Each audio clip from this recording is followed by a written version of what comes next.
Wow.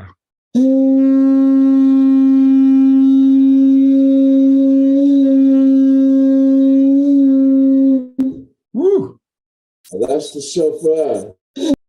Hashiram Tazama, the Ten Commandments. Ra'a, Yahaya, Rakah, Alahayim, Hakarayim, Iopinia. No and not have other gods before me. La'a, Thayosha, Lakah, Pasa, Wala'a, Thayobadma. No or not thou make graven images to serve them.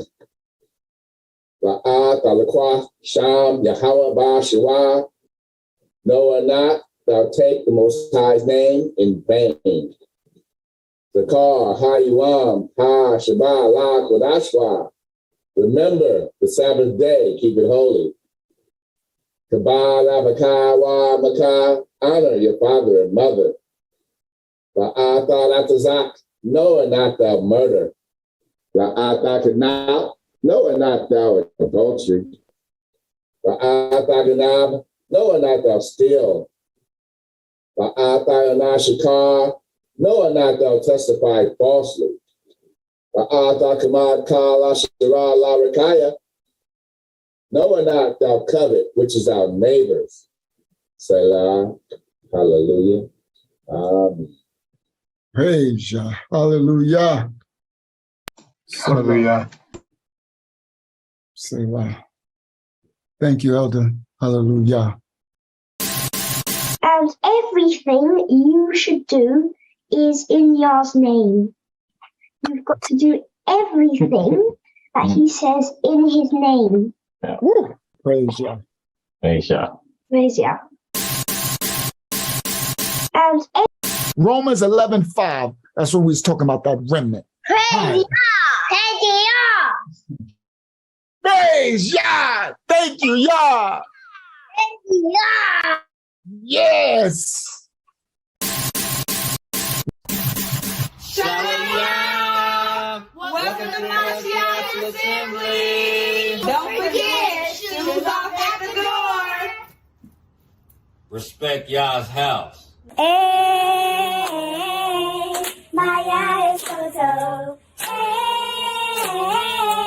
Maya is so. Torah, Torah, Torah, Yahaya. Torah, Torah, Torah, Yahaya.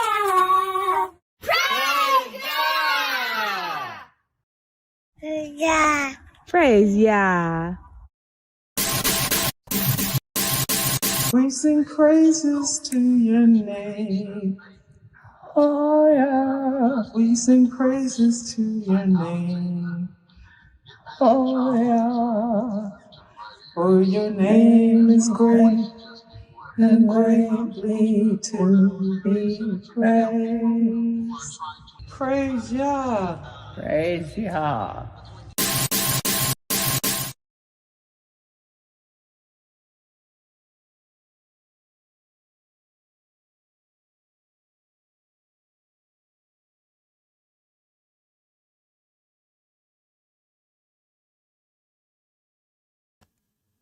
All praise to they be muting me. They did it again. All praises to the Most High. Just checking the mic level. And it's like I'm talking and all of a sudden it just says you're muted. I'm like, hello, why are you muting me? I'm trying to check the mic level. All blessings to the Most High. Shabbat Shalom, the seventh day, everybody worldwide, as they come on in this live. Tonight is a crazy lesson. We're going to be dropping something, dropping some info, some stuff that you might not have known, some stuff you might not have heard. You heard? Let's go. Let me bring myself a little bigger on the screen. They got me really small. All right. Oh, that's too bigger. There you go. Now that's all right. Let me center myself over on the vertical feed as well. All right. I seem like I'm centered. All right. Blessings to everybody. Just got paid. Bam, bam. It's Friday night. So thank y'all all for coming in as they come in on the live stream. If you can, give a like to this live so most people could come on in. Tonight's lesson, SEX gods and stolen temples when Greece invaded Egypt. Also, Cleopatra exposed. Oh yeah, we going into something. There's a lot of hoopla. So there's a lot of there's a lot of stolen history, right? There's a lot of revisionist history. They're doing it right now today. They're revising the history of the events, the current events in the 21st century, things that happened in now in the 60s and the 70s and the 80s and right. They revising the actual slavery that was in America and all that. There was no slavery. Those people were happy. They were just servants. They were just low wage low wage earners. they right? They just it's crazy. Everything is just being revisionized, right? But the Most High is unveiling ancient revisions. Oh, things coming to light. So there's some exposing going on tonight. It's going to be crazy work tonight, right? So you're going to find out about what happened when the Hellenes, what they call the Greece, actually went into Egypt. History will tell us like it was just, it was just no. They just wrote the Septuagint and the JEWs was there and the Egyptians were there and the Hellenes the Greeks were there and the Romans were there and it was just a metropolis and they call it another tropolis too. What they call that cosmopolitan society. See, they got these names. They got a magazine in America back in the days for the elders. They used to call Cosmopolitan magazine, right? And I hope y'all know that's another word for Fruity Tooty McNooty, right? It was a woman's thing, the women's magazine. They call it Cosmopolitan Society. Whenever you see that, if I ever was trying to move into a neighborhood, hold on, let me check my level. Hey, I'm getting started already. Let me check. All right, level's okay. Mic check. Level ain't too bad. All right. If I was ever trying to move into a neighborhood and one of the selling points on the neighborhood was it's a cosmopolitan neighborhood. It's a cosmopolitan society. I need to ask the realtor or whoever is showing me, excuse me, can you define exactly what you mean by cosmopolitan? You understand? Because I know that back in the days, I think it was the early 2000s, they came up with this thing called metro something. Metro, not metropolitan or metropolis, metro, what is it? Metrosexual. Remember? See, shout out to Yadasa. They came up with some stuff called metrosexual, right? And we thought back in the days, I'm an elder from the 80s and the 70s. We thought metro mean like, what you call it? Not urban, uh contemporary or not futuristic. I'm trying to look for the word that they call that when it's it's more advanced, more modern. There you go, modern contemporary, right? Metro, right? Metropolitan, right? So then that's no, the metrosexuals was just like it was it was guys that were you know now they wearing merces and purses and stuff. You know what I mean? Got these little boys running around with bonnets on their head. Yeah, bonnets. These little boys crazy. I mean, this world crazy, bro. It just gets crazy and crazy. See, that's this metro stuff, right? So now they got their new words, right? So they will say when you go to study ancient Kemet, Egypt, right? They will tell you it was a cosmopolitan society in Alexandria when the Hellenes, the Greeks and them, the Hellenes, when they conquered Egypt, all right, they'll tell you it was cosmopolitan, right? And it was on the waters because he built Alexandria right on the water. It was a trading and bartering, and they run around with their little the Romans run around with their little skirts on, and the Hellenes. Oh, but we going somewhere tonight. Oh, it's going down. Shout out to the Hebrew Jamaican coolie. All right. A man that but was not taking care of himself in a feminine way, but wanted to say they aren't. There you go. That's a great definition, Hebrew Jamaican coolie. That is a great definition. All right. Now, to everybody in the chat, sorry I ain't seeing everybody. I love y'all all. Welcome. You know what I mean? Come on in, Daya Rock, and everybody coming on in the building. Oh, it's one tonight. Marawa Yah, we got some more teaching to do. Sister Phyllis Richards, I got some video backdrop for you. Oh, I put together some nice video backdrop. Oh, Pensy Lola, shout out to Pensy. So Pensy Lola, you on the wrong feed. It's two feeds. One is a vertical and one is the regular one. So go out. Matter of fact, I'm gonna rename this one.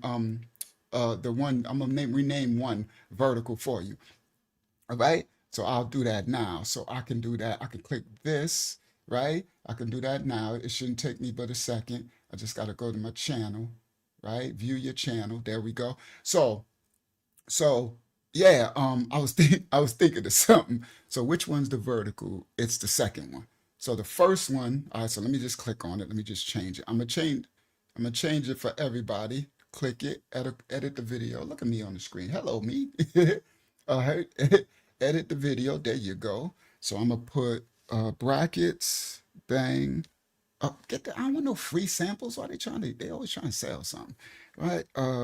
Brackets, bang, cap locks, and then vertical. Okay. Oh, I didn't put the L, the bracket, bang. Then I could take that off. But there we go. And then save. Now for everybody coming in, if it's skinny on your screen, that's the vertical like TikTok view. They got two live streams. They got a new thing YouTube is doing. All right. So now all you got to do is go out and grab the other thing, and it'll be the regular one for you. And you'll be right on the wide screen with us. And you'll be in this chat because it's two different chats, it's two different everything. Some people be over there, it'd be only like 10, 15, 20 people over there, and it's like 60, 70 over here. Right? So all right, here we go. Tonight is a good one as they come on in. All right, so I was talking about something with the let me see if I can scroll and find it. It's all right, it's all right. So now the history records, the history books. Oh yeah, now y'all, we got some stuff coming out tonight. Oh, I was talking. I know I was talking to. I was talking. Oh, okay. I gotta grab my thing. Okay, tonight that backdrop. They get a backdrop. It didn't finish. Oh, oh, Shooky. Why didn't it finish? Something went wrong. Because it's been hours. That would have been finished. No, no. Head blown emoji. I just said I had the backdrop of all backdrops for Sister Phyllis Richards. Let me check and see. Maybe. Oh, it did finish. Yay, yay, yay. Let me play it. It's just saying it's not finished in the media encoder. Let me play it, make sure before I get too happy. Let me make sure it plays. Yes! Praise Most High, His holy name, His rightful order. Sister Phyllis Richards, I got one of the backdrops of all back. Now I can talk crap. Don't talk crap, guys, until you get your full receipt. That's how I am. I'm always slow to speak until once it's done and I prove it, press play, it plays. If it needed audio, it plays. Then I can be like, yes, thank you, y'all. And I can talk my crap. And I can talk that mess, right? Don't talk no mess until you got the full receipt. All right, so now I can close media encoder. Thank you, media encoder. I don't know why you acting like it didn't finish, but you did. It is what it is. It is what it is. I'll take what I can get. Let me go to my Premiere Pro. Thank you for Premiere Pro. I humbly receive. Yes, I want to save. Okay, that closed. All right. Now, let me go grab that and let me pull it in because that backdrop is coming. I got a backdrop for y'all. Anus. No, not anus. See, no Diddy done took away all that. We can't say that no more. For yo, I got a backdrop for yo, for you. I don't know. This world is crazy. You got to watch what you say now. Everybody metro cosmopolitans, and they got all type of sex gods, right? Tonight's lesson. All right. So hold on. Where's that? That's this video. Okay, so I got that one. And now I'm gonna pull that here where I had the map of Ham and Shem before. Let me go back to tonight's 3, grab that backdrop and pull it right up there. Oh, shook there, we're cooking with olive oil. Let's go. Now I can talk my crap, Sister Phyllis Richards. You're gonna like this backdrop. You're gonna like, the visuals. It's just on point. All right, so now I can go back. I'm going to click that one because I'm going to show that one in a minute. That's a funny one I just did. All right, now let me come back to y'all. Bang. Let me put my present. Invite my brothers and sisters. Copy. Bang. Control V. Enter. I got a call from Elder Tamaya, and he said he might not be able to be on the live stream tonight because he lost his glasses, so he can't see nothing. Like, I can't see nothing. I can't see the things. He trying to find his glasses, so he might not be on the live stream tonight. So it's all good, Elder. Hopefully you can hear the lesson and Most High willing, you get your glasses, you find your glasses. All right, now, so somebody will be coming in the screen a little later. I think I put the link. Did it put? Yeah, it put. I think it put. I don't know. All right, he here though. I see him in the comment. All right, so okay. All right, Pensilola, you got it? There we go. Oh, shook it, Elder. Elder said, boy, he ain't said nothing but a word. Elder said, California in the building. I said, Oakland in the house. Oakland in the house. Who watch mouth. He said, the Oakland, he down in the bottom in Oakland. Shout out to Oakland, California. He said, they in the house. Got the glasses, Elder. All right. Shalom Hakyama. All right, Shalom, Yashala, Stefana, Yah, everybody coming in the building. Sister Hayazak. All right. It's go good when y'all go get your snacks together. Let's go. The SEX gods and stolen temples when Greece invaded Egypt and Cleopatra. Oh yeah, we going into the, oh yeah, some mess going on. See, like I said, they really just, I don't even want to say whitewashing because it's so old word, but they taking all the history now. Y'all remember remember the other live, right? The other live, they had this foolishness going on, right? Window, share screen, right? This one, right? Y'all remember this one from the last live stream? They said this is what's his name? Mansa Musa, right? So if Mali and Nubia and all that ain't safe, Egypt ain't never been safe. They've been saying they've been having these no disrespect to my righteous white brothers and sisters, but these white faced people over in Egypt. So they saying this is Mansa Musa, right? Look at, look at him. This dude was in Africa. What? He had what's that? 2000, whatever, how many years, 1,000 years ago, however long ago that was, the Mali Kingdom. He had a lot of sunscreen. He had some SPF going on, right? So they said, no, they said the history books is tripping. Mansa Musa ain't look like this. Nah, not in Africa. Nah, not in the tier of Africa. Nah, he looked like this, right? So yeah, I know people don't like it, but they also did it with Cleopatra. But we gonna break it down tonight. I'm going somewhere people don't like to go because they get all in their feelings. But anyway, let's go. We going there tonight. We got one tonight. Stop share screen, window. Let's go. Share screen, window. Let's go. I guess I'm on one tonight. I know y'all like, Unc, you must have had some sleep. I didn't. I had 3 hours earlier this morning. I've been, I don't know what it is. It just is what it is. I got a little yesterday, though. I had got a 5 hour, and then I came back later and got a 3, broken up. So that was better. That's in 2 weeks. So that's better than nothing. So I guess that's why I might feel a little better. And I was able to go to the gym. I'm feeling lightheaded, but I got through it. You know what I mean? I don't know. I'll be getting some, whenever the Most High will, when you get some more rest, I'm going to get it. But I'm trying to slip it in where I can. See, this is the thumbnail. It says, The Invasion Tonight Live. You see the thumbnail?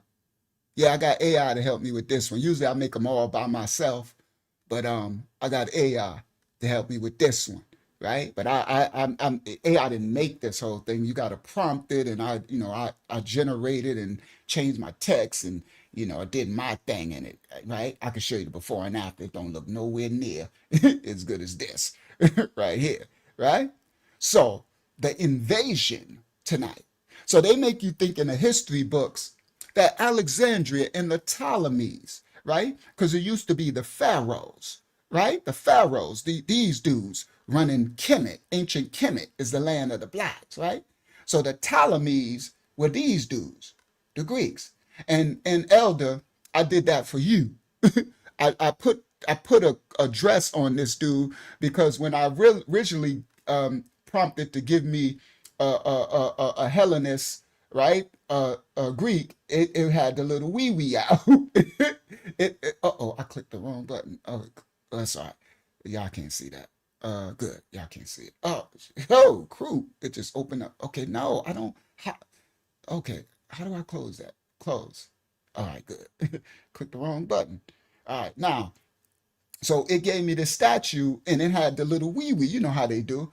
So I went back and I said, okay, give me the statue, but put clothes on him. And they gave me this dress. I said, okay, well, that's good. At least it's got a little sash. That's funny. I should have told me your sash don't need to be that long. You could have a sash right up there. It would have been covering that, but let's not. All right. So anyway, the invasion tonight. All right. Are we going? It's going down. The stolen temples when Greece invaded Egypt. All right. Now, I'm going to show some videos. We got some fruit. We got some copyright disclaimers. We coming in. They coming on in the building on both live streams. Watch this. Stop share. This is why I did this one like this tonight. Oh, make this one. Okay, got that one. And make that one smaller over there, right? So then I'm going to go here. And then I'm going to go share screen, window. Here we go. I call it the Pharaoh. Pharaoh, say no, Pharaoh. I, I call this the say no, Pharaoh, right?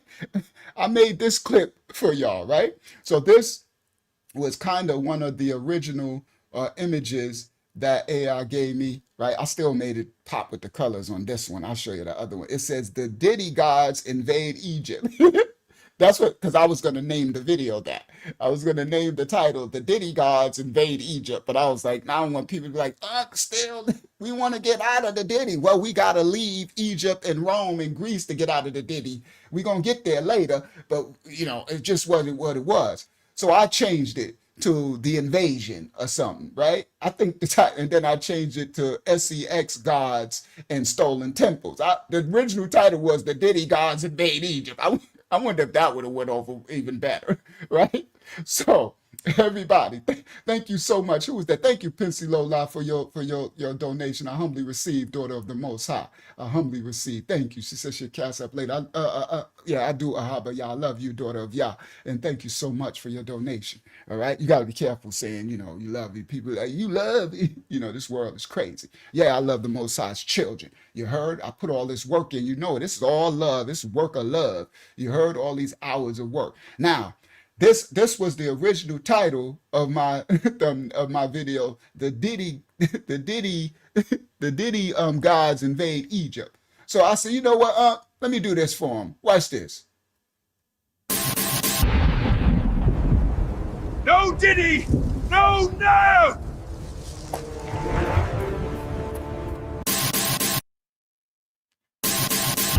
So I made that one really quick for y'all, the brothers and sisters.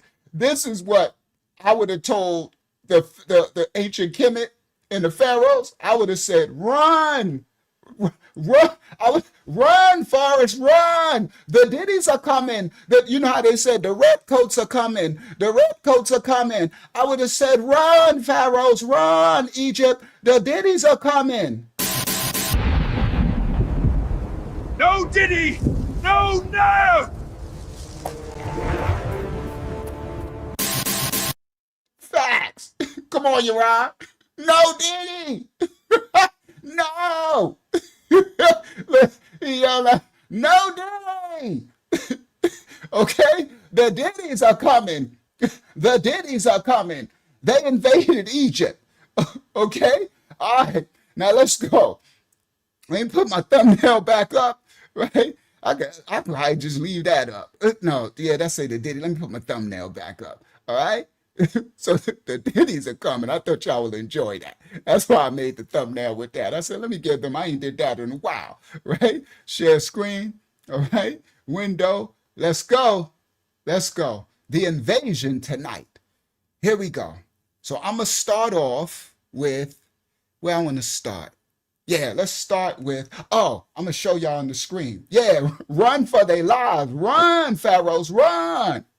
All right? Now, I'm going to start off with, because we're going to go, I got the video clip coming, so we got some stuff coming. So let me go in. So I got it set up. So first thing I'm going to go in, because we going into to what the Greeks was doing, and then the Romans came in, and once the Romans came in, then we get to, later we're going to be able to leave out of Egypt and continue on this journey all the way to the Christianity, because that's what this is. It's the Christianity series. This is how it was invented. You understand? the Christianity, all right, not the followers of the way of the Hebrews, all right, of the Hebrew Messiah, the Mashiach, right, that they call in Jesus. The Romans called them this, right? They call them Jesus, and the Greeks call him Jesus, okay, and later it become this Jesus character. All right, so now, here we go. So I'm gonna go to where I want to do. I can leave the thumbnail. Oh no, I'm gonna show y'all. That's right. I said I'm gonna show y'all some of my works. I'm gonna show y'all the works that I put together. I'm gonna put it on the screen for y'all. So I'm just not breaking it down for y'all, but y'all can see. A lot of y'all are visual learners, so y'all can see the text on your screen, and y'all can have it when you watch it back, right? So I'm gonna show that. So let me grab that, move that over there. There we go. So I'm gonna show that. So I'm gonna break this down really quick, right? And okay, so I can stop share, right? And then I'm gonna come back to y'all. I'm gonna go to share screen, right? Share screen, and oh, is it window? Yeah, window. I don't know why I didn't figure that out before, but that works. Thank you, Father. Share. So it shows up in the window. Now let me see what y'all see. Good, y'all see the window. So this is my breakdown. The Persian conquest and rule of Egypt, the Achaemenid satrapy by Uncle Yahya Shah, right? Now I'm not gonna read all this. I'm gonna just skim through it because we going somewhere. We're gonna get the video and the backdrop and everything, but I need y'all to understand this was ancient Kemet before the Persians conquered them. Then the Hellenes came. Then the Romans came, conquered the Hellenes, named them Greeks. So that's when the Didying started. So the Persians wasn't doing the Didying, right? So the Persian conquest of Egypt marked a significant turning point in history of the Nile Valley, ending the period of native, that's not Egyptian, Kemet, pharaonic rule, and ushering the era of foreign domination. All right. So now, the first conquest and timeline of Persian rule, right? So the conquest was led by Cambyses II, the son of Cyrus the Great, and the second king of the Achaemenid Persian Empire. I broke this down, but now I decided to start showing y'all, all right, my works, right? Now, when the Persian forces defeated ancient Kemet army at the Battle of Pelusium in 525 BCE, the conquest was decisive, leading to the capture of the last native pharaoh, Ptolemaic III, and formed the annexation of ancient Kemet into the vast Achaemenid Empire. So now the Persians are conquering ancient Kemet, all right? The Persian rule over ancient Kemet was not continuous, but was divided into two distinct periods separated by a time of renewed Kemite independence. The first Persian period was the 27th dynasty, 404 to 525 BCE. It lasted 121 years. Established by Cambyses II, ancient Kemet was governed by a satrapy, a province of the Achaemenid Empire. Then a period of ancient pharaohs rule. So ancient Kemet conquered the Persians. They got their country back, their land back. Ancient Kemet independence. That's the 28th and 29th dynasties from 343 to 404. So for 124 years, the Persians conquered them. Then ancient Kemet conquered the Persia, got their land back, right? But then they got reconquered again by Artaxerxes III. And this period ended when Alexander the Hellenes, the Didi, conquered Egypt in 332 BCE. All right, and Mudraya, y'all gonna get there. So the second Persian period on the 31st dynasty from 332 to 343, they conquered it again. So before that, none of these foreigners conquered ancient Kemet. The Persians were the first ones to take it over for 120 years. That's a long time that it was under Persian rule. Then the ancient Kemet conquered Persia, got it back for about, 50 years, 40, 50 years or something like that, right? 60 years, something like that. And then they got reconquered again for 11 more years. All right. Then here come the ditties. So I should have put the Persian one too. The Persian, because it was the Persians who was cool. The ditties is coming, right? The ditties is coming. Here come the Hellenes. All right. Now, the Persians implemented a centralized imperial administration while maintaining a pragmatic approach to local Kemet customs. They put a satrapy. So the conquered kingdom of ancient Kemet was organized as a satrapy governed by a Persian appointed official called a satrap. All right? Now, the Achaemenid kings, including Cambyses II and Darius I, adopted, this is important, traditional Egyptian title. The reason why I'm doing this over is because, thank you, please put a like, guys. We're going to get good in a second so the people can come in, please. All right? All right. On this one, it's 41 here so far. Now, listen clearly. They did not wipe out ancient Kemet's belief system, cultures, and their gods. This is going to be very key. This is the walk-in. So what I'm going to bring out and with the video show y'all, this is going to tie everything up. Because this is how they rewrite history. They don't expect us to study and show ourselves approved and go to the ancient texts and the ancient books and the ancient, right? And piece the history together, right? With the ancient relics and the ancient frescoes, the ancient writings on the tombs and the hieroglyphs and everything. But the Most High got some elect that's going to do that work, all right? So now listen clearly.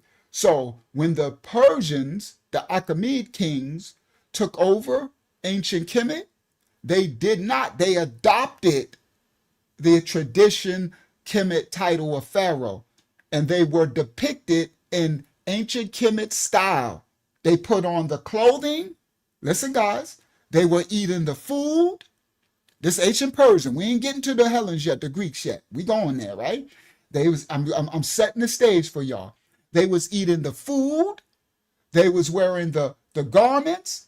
They was actually practicing the gods, the religion too, the culture. All right. So if they were doing all of this, everybody listen to answer me. Do you think they were smashing? Just think about it. We just got to lose our common sense, right? The Persians, they over there, they conquered. You got these Egyptian honeys walking around with the butter, with the chocolate Reese's dripping all over their body, right? They got the butter soft chocolate, butter pecan chocolate skin, and you think they wasn't smashing? I think that's foolish scholarship. Okay, just listen. So if that's the case, then that means it would be an admixture of the peoples over the first captivity, 121 years. That's a whole generation. So there's going to be some little mixed Persian and ancient Kemet kids running around looking nice, because whenever you mix anything with the original seed, it's a nice little. It looks, well, to the world standards, it has a nice little look to it, exotic little look, right? So just think about it. So when they adopted the title of pharaoh, and they were depicted in Egyptian monuments, right? And this was a move intended to legitimize their rule to the ancient native Kemet population. The Persians retained the existing Egyptian Kemet administrative structure, allowing the native Kemet officials to continue managing their affairs under Persian oversight. And then when Darius I came in particular, he's credited with a period of stable and benevolent rule, because Cambyses was nasty with his. He was a nasty Achaemenid ruler of ancient Kemet, right? He was nasty with his, but he still became pharaoh and still took on the culture. But when Darius I came in, Darius was with the swirl. That's all I mean. Darius, when he came in, he was credited with a period of stable and benevolent rule, promoting the codification of ancient Kemet law. All right? They call it Mariah law. That's what they called it, the Achaemenid Persians. Madraya. There was no Egypt. That's the thing you need to understand with history. Egypt don't exist right now. It's ancient Kemet, and then the Persians came in and they called them Madrayas, Madrayan. All right, now Darius the First was with all the swirl. So now under his rule, it was plenty mixing going on. Before the Persian conquest, the native inhabitants of the Nile Valley did not call themselves Egyptians. The name they used for the land was Kemet, meaning the black land. The people were simply the inhabitants of Kemet. Okay, I broke this down, but I need to put it on the screen because it's making sense where I'm going. That's why I'm doing this my intro, right? The Persians referred to the land and the people as Madraya. That's Old Persian. I taught this before, but I didn't show y'all. I know y'all visual learners. All right. The Persians referred to the land as Madraya. There was no Egypt. Okay. The original inhabitants were referred to them land as Kemet, the black land. All right. They were the inhabitants of the black land. Okay. So the land was called Kemet. All right. Now, the Persians referred to the land and the people as Madraya. Old Persia, yes. Do you want to take the comments off the screen so we can see It's a little blocking? bit? Thank Yes, you very please. much. I'm glad you said it. Thank you very much. Good job. All right. That would have destroyed half. I would have been upset later. I was seeing that. Oh my goodness. Praise the Most High. Thank you, Hakyama. All right. Now, the Persians referred to the land and people as Madraya, which is Old Persian, which is the root. And Hakyama, if you can write down and remember to tell me to put it back up later when I put the backdrop video playing. So later through this lesson, I'm going to put the backdrop video, dope video, and then we're going to put the comments back on the screen. Shout out to Saudi Tate. A good one, Saudi Tate. Good one tonight. Got some teaching to do. Y'all come on. Come in the building. Listen clearly. The Persians referred to the land and the people as Madraya, Old Persian. That's Old Persian, which is the root of the modern Arabic name for Egypt, Mizra. All right? In the Hebrew, it's Mitzrayim. Mitzrayim from Cush, Ham's son, Mitzrayim. Okay? That's how, all right? That's why the Habariyah Hebrews, it's Mitzrayim. That's Ham's son. That land was given to Ham's descendants. All right? Now, so the Old Persian, which is the root of modern Arabic name, and these Old Persians Arabic, that's Shem. These are Afro-Asiatic Shemitic. The original Arabian Arabs were actually black, Shemitic. Okay? That's Ishmael and the culture and stuff. All right? Sorry, not sorry. Yes, they got mixed later with the other Indo-Europeans later, but the originals. Okay? All right. Now, and I think that's not Aram, not Asher. That's one of the other sons. Shem's sons became the Arabs. All right? We broke it down in another lesson, but let me continue.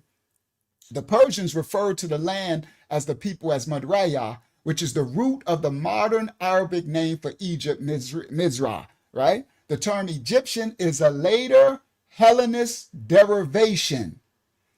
When the Hellenes conquered the Persians, they called the land, they called them Aegyptos.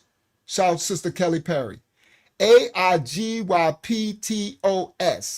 Later, it became Aegyptos. All right, I'm doing an on-screen visual so y'all can have full understanding and see it. All right, now, there was no Egyptian. All right, that's an actual exonym, what some people named them, and it's a slur. The people called themselves Kemet, the black land. Shout out to mathematics over there on Facebook. One love, math. All right, now, the term Egyptian came later when the Ditties came, math. When the Ditties came, they named them, yes, they're Shemitic. Nope, they're Shemitic. They're from Aram, what's his names? Because they come Hasuna, Samara, Elam. The Elamites are all Shemitic. They are those. That's why a lot of us follow Islam, because actually a lot of us descend from that. So a lot of the people who actually feel in their spirit, the so-called blacks, to follow Islam, it's more than likely because your genetic mark, your DNA is calling you back to Ishmael. You're probably a descendant from that. Yeah. So, and these are from Shem's sons, all right? Elam and Asher and Aram. That's where Aramaic come from, all of it. That's why it's the Afro-Asiatic Shemitic group of languages, all of them. Ancient Arabic as well. That's why you speak Arabic, Aramaic, Syriac, Syrian, all of them. They're all Shemitic. Yeah, they're not Hamitic. All right, now, the Persians refer to the land and the people as Madraya. The original Kemet referred to themselves as the inhabitants of the Black Land, Kemet, Kemites. The Greeks came, the Hellenes came, and called them Egyptos. That would later become Egyptian in English, Egypt. Now, the Achaemenid Empire was known for its general policy of religious tolerance, a practice that was largely extended to Egypt, though with some no. So they allowed them to practice their worship of Isis and Osiris and all their gods, ancient Kemet. All right. Now, a respect for local cults. It was all about mystery cults and a pantheon of polytheistic gods. I'm going somewhere, Delavashah, that y'all's gonna tie in later. This intro is gonna tie, it's gonna make all the sense what I'm about to expose about ancient Kemet and Cleopatra and all of it later. All right? Listen clearly. The Persians did not force the ancient Kemet to worship the Persian gods. The Achaemenid kings, especially Darius the first, because Darius was with the swirl. Darius had a lot of ancient Kemet honeys that he was smashing, right? Darius the first actively supported ancient Kemet religious institution, or I'm going to call them Madraya, because that's what they was calling them, but I'm going to call it Kemet. I ain't going to call them the X and M. Religious institutions. He supported their pantheon of Anunnaki. That's what ancient Kemet is working. Fallen angel gods. That's all these pantheon of gods, right? And he funded the restoration and the construction of the ancient Kemet temples and continued the traditional patronage of the priesthoods. So you got the Achaemenid Persian gods, the Mithraic gods and all that, and you got the ancient Kemet still could worship all their gods. This is what was going on in Madraya, ancient Kemet, at the time that the Persians conquered what they call now Egypt. The official religion of the Achaemenid Empire was Zoroastrianism, and it was centered on the worship of the supreme deity Ahura Mazda. That's where we get the Mazda car. I used to have a 929 back in the days, right? While Persian officials and soldiers practiced their own religion, there was no systematic attempt to impose Zoroastrianism on the ancient Kemet populace. So you got a whole melting pot of gods going on. The Persians is worshiping all their gods, and Zoroastrianism and ancient Kemet is worshiping all their gods. Okay? Osiris and Isis and this was and that ones, right? The reign of Cambyses II is portrayed in the Hellenist sources, especially by Herodotus, as one of sacrilege and cruelty, right? So Cambyses was the nasty dude. All right. Now, Cambyses mocked or whatever, all right? Now, all right, so culture exchange. The Persian period introduced some Persian cultural elements, particularly in the military and administration of the ancient Kemet culture, but the native ancient Kemet culture remained dominant. So the Persians introduced some of their cultural elements, some of their military tactics and administration, but ancient Kemet culture remained dominant. Now, Aramaic was the official lingua franca of the Achaemenid Empire. So that's Aram's children. These are Aram's from Shem, our grandfathers, our great uncle. All right? That's Aramaic. So the official lingua franca of the Achaemenid Empire was introduced for administrative purposes alongside native, Kemetic, Demotic script. So the ancient Kemet had a script that was Demote. They call it Proto-Egypt. I had the text too. I should have put it. I'll put it up another time. I got the actual script. All right. This is before hieroglyphs. Not before hieroglyphs, but before ancient Egypt script that they, the more modern one. It was ancient Kemetic Demotic script.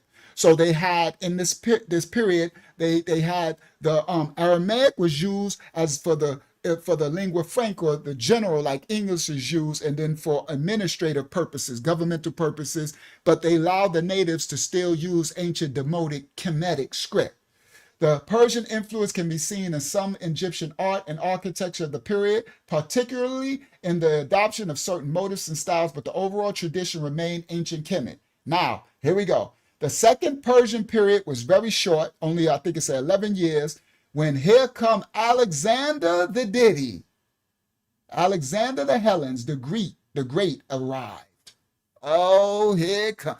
Now, it wasn't all fluffy and rainbows when you conquered, but it wasn't all about the ditty when the Persians had it. But here come Alexander and the little skirts. Here come the mini skirt crew.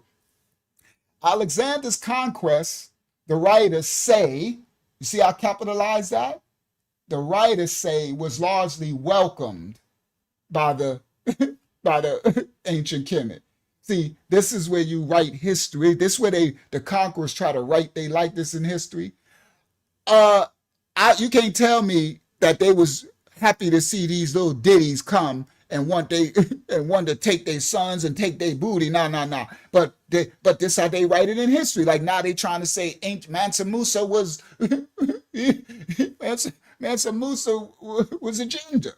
You know, no disrespect, shout out to the gingers. You know what I mean? All right. So now, so they say, writers say, that's why I capitalize, that Alexander, they wanted to be Diddy. That's basically what they're saying. They were welcomed, right?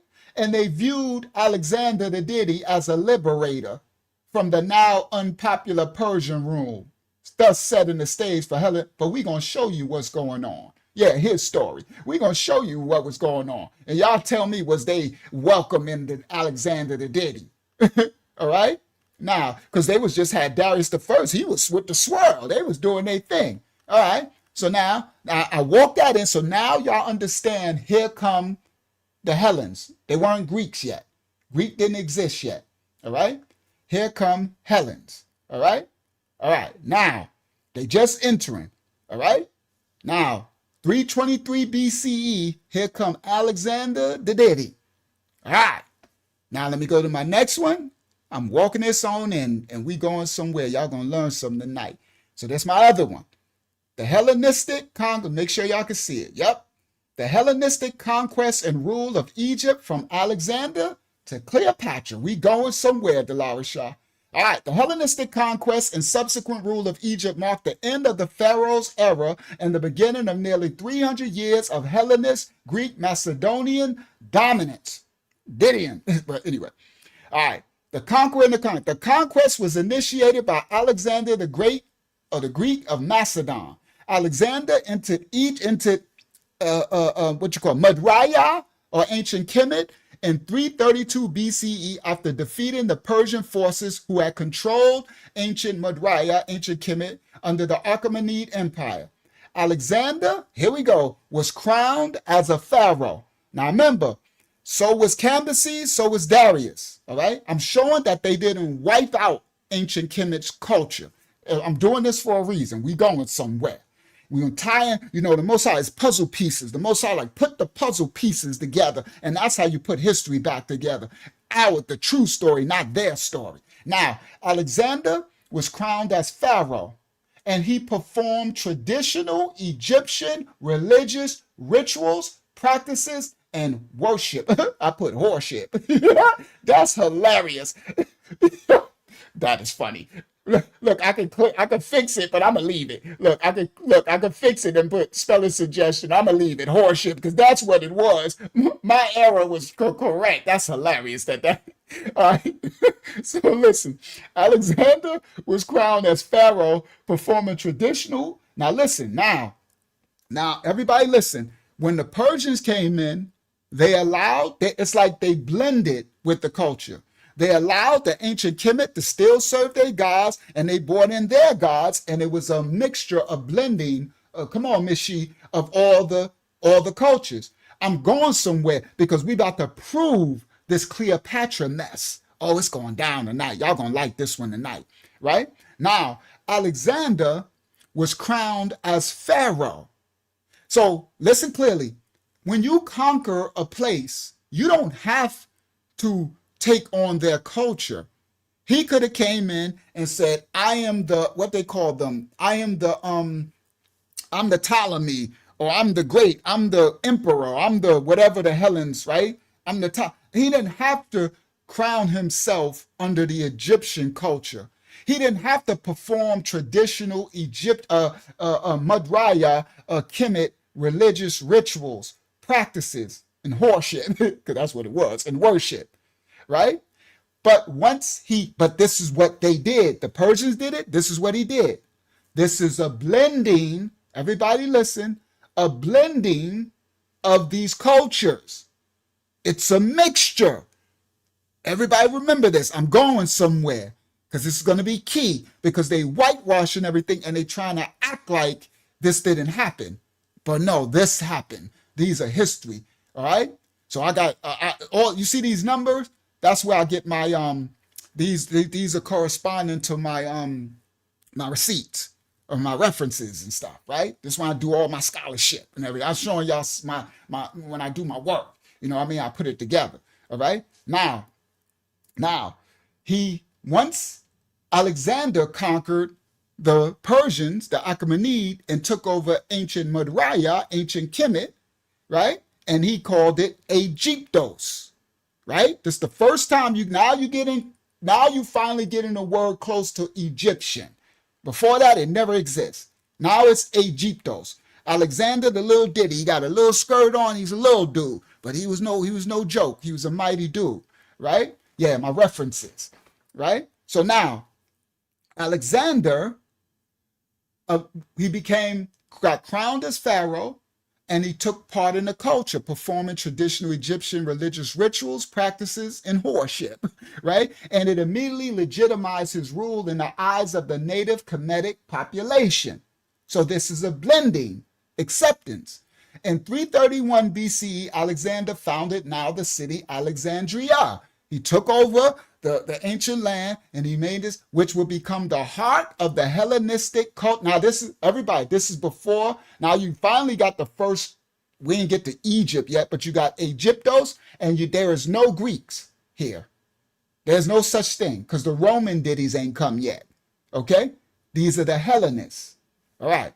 In 331 BC, Alexander founded Alexandria, which would become the heart of the Hellenistic culture, trade, and learning for centuries. This is where they would enslave the 72 Hebrew elders and take all the cultures from all people. They would put them on that island of Pharaohs. They would make them transliterate the sacred scripts into this Koine Hellen Greek tongue, and this is where they get this Septuagint from.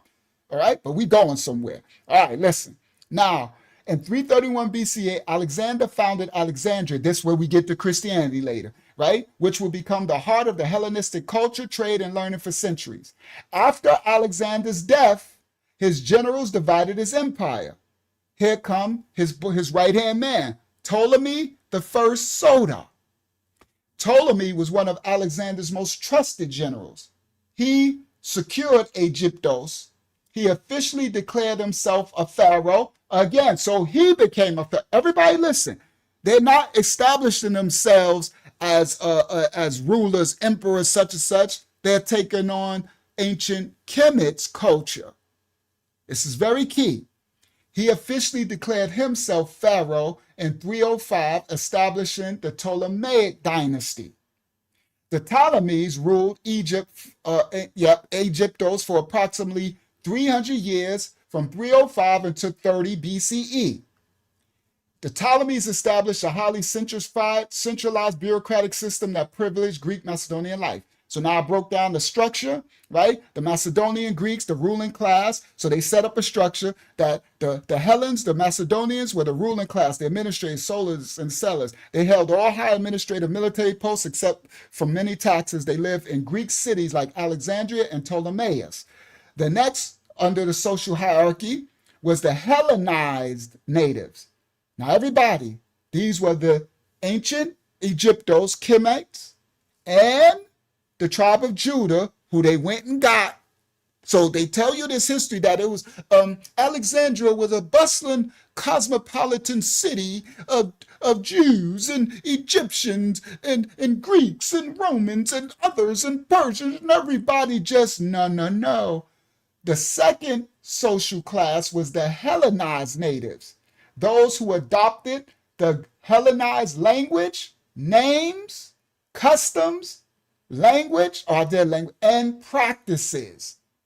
That's key because you got to know what their customs and practices was to understand what this group of people was Hellenized, what they were doing.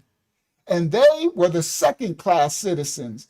They served as lower level administrators, this your officials, and skilled workers, a bridge between the two cultures. Then you had those who didn't take the ditty. So at the top, the first class, these are the ditties. The Hellenized are the ones who took that. All right, that's these. Okay, all right. And then you have the ones who didn't take the ditty, the native Kemites, and the original tribe of Judah, and some of the other Persians who was, because they enslaved us, right? The ones who didn't take the ditty. Okay, and they were at the bottom of the totem pole. The vast majority of the population was them, including farmers and laborers. They were on the outskirts. Listen, guys, they weren't in the major cities of Alexandria and Ptolemaic and these big they wasn't in the cosmopolitan. They was out in the countryside. They were the poor. They were subject to heavy taxation and forced labor, and they were largely excluded from the highest levels of power. The ones who didn't take the ditty, we going somewhere. Now, the Hellenistic Greeks referred to the native inhabitants as Egyptoi, and that's how it's spelled in Hellenes, Greek. I show receipts for every. Now I'm showing, but we going somewhere, right? I taught this before, but I'm reeling in. I'm showing y'all now. The Hellenistic Greeks referred to the native inhabitants as Egyptoi, this from which the modern English word Egyptian derives its meaning. The Ptolemies used the Hellenic Greek language for all their official administration and record keeping, and it created a linguistic barrier that reinforced this social hierarchy I just broke down. The native Kemet Egyptian language, which was demotic, yeah, it was demonic, yeah, because they worshiped, the ancient Kemet worshiped the fallen angels, yeah, it was, right, all these Isis and the side, right? It was demotic, so that native ancient Kemet language was demotic, was regulated to local and religious use. So they still was able to keep their culture, their gods, everything. So the Ptolemies, the Hellenes, blended with them too. I'm going somewhere. Now, the way they rewrite in history, they're trying to make it like they didn't blend with them. They kept separate. Wrong. No, they didn't. The Persians didn't, and they didn't. They became pharaohs. Hello? And they took on their customs. Now, the Ptolemies actively promoted Hellenistic culture. Do y'all know what Hellenistic culture is? It's hell on earth. It's Diddy. They gods want the booty. That's what so the Ptolemies, now these ancient Kemites and the tribe of Judah who they went and got and brought over, they had hell on you got people after your booty now. Now listen clearly. The Ptolemies actively promoted Hellenistic culture, promoting the worship of their gods, Zeus, Hades, what they got from the Phoenicians, their pantheon of gods. Now, the Ptolemies promoted Hellenistic culture, promoting the worship of their gods, practices, and rituals, and mixed it in with the Egyptian gods, practices, and rituals, creating a unique Greco-Egyptian syncretism, particularly in Alexandria. Come on, Saudi, this is why they called it a cosmopolitan. It was metro. Do you understand what was going on? So now, listen clear. Now, Romans ain't even there yet. All right? So y'all hold your horses. They Hellenes. They ain't even Greeks yet because the Romans got to come with their mess. Okay? So this became Greco. So when you go through your scholarship, you'll find out, go study and show self-approved. I understand everything I'm saying. You can look it up. It's in the books. You can find it. Now, this culture became Greco-Egyptian. and it become a blending, a syncretism. All right? Now, the Hellenes introduced key institutions and practices that were central to their way of life. We going there. Primarily, the Greek and Hellenized Egyptian population. They introduced the gymnasiums. Everybody listen to me. Nah, those ancient Kemet had no idea what was coming for them. Oh, I wouldn't wish that. Just like us, the so-called blacks in America that actually got taken into slavery with the transatlantic, we had no idea. Our ancestors had no idea what was coming for us, and they was diddying us too. All right. So the Hellenes introduced key institutions and their practices that were central to their way of life, primarily for the Greek and Hellenized Egyptian population. Now, that's the middle class in Alexandria and Ptolemaic, right? So they primarily, those who accepted the ditty, that's what was going on in Alexandria. The library, they make you think these people was all coming. It was all ditty through the street. It was nastiness. Now, gymnasiums were introduced to ancient Kemet. These were not merely athletic facilities, but educational and social centers where young men, little boys, everybody, received a Greek education called paideia. Don't write the word. We don't want to get flagged. Y'all can see where these root words come from, right? Paideia. Okay, somebody talk to me. Y'all already know. All right, listen clearly. So they introduced these education. So they made the ancient tribe of Judah, the ones who took the ditty, and the ancient Kemet, and whoever was there. This was what their culture when the Hellenes came in. They built these facilities, gymnasiums, and this is the school they made. This was your schooling. Educational and social centers where young men, little men, young boys received a Greek education called paideia. They were crucial for maintaining the Hellenist identity and were a prerequisite for citizenship in the cities. So if you wanted to live in the big city, you wanted to grow, you wanted to get the job, you wanted to be the rap star, you wanted to be the entertainer, you need to sign the record contract. Yeah, son, does this sound familiar? Yeah, son, does this sound familiar to anybody? If you want to advance, then you're going to have to take the ditty to make it into the city. And y'all know the cities come from Nimrod, the big city, Alexandria. See, they talk about the Alexandria blabber, and they had the festivals through the streets every day. Come on, because it was a mystery cult culture of all the Hellenes gods and all the Egyptian gods and all the Persian gods and all this. And it was every day. It was festivals and smashing through. Okay, now they introduced the gymnasiums where the young men, little boys, received a Greek education called paideia, and it was a prerequisite for citizenship into these cities. They introduced the bathhouses called the thermae. The thermae were Greek-style, Hellenist-style public bathhouses, and they were built in the cities, and they even built it into some of the larger villages. So they built it into the major cities. All right. Are you sharing script? It's not on the screen. Oh, yeah. We going somewhere. Just hold on, Lanya. We going somewhere. I'm showing my stuff. That's my script, my teaching. All right. We going somewhere. Hold on. Now listen clearly. Then they introduced the bathhouses, but they started to introduce the bathhouses and gymnasiums into the countryside. Now remember, the middle hierarchy, the Hellenized one, they were the lower level administration, skilled work, right? But the natives lived where? They were the farmers, the laborers, all right? They lived on the outskirts, in the hoods, right? So now they introduced it there, but now they want everybody. They wanted the ditty They want to diddy the ones who don't want the diddy. All right? So they introduced the thermae, Greek-style public bathhouses were built in the cities and even some larger villages, the ones who had more money. These served as social and recreational spaces, reinforcing the Hellenistic Greek lifestyle of male body appreciation and the boy love servant of their pantheon of gods.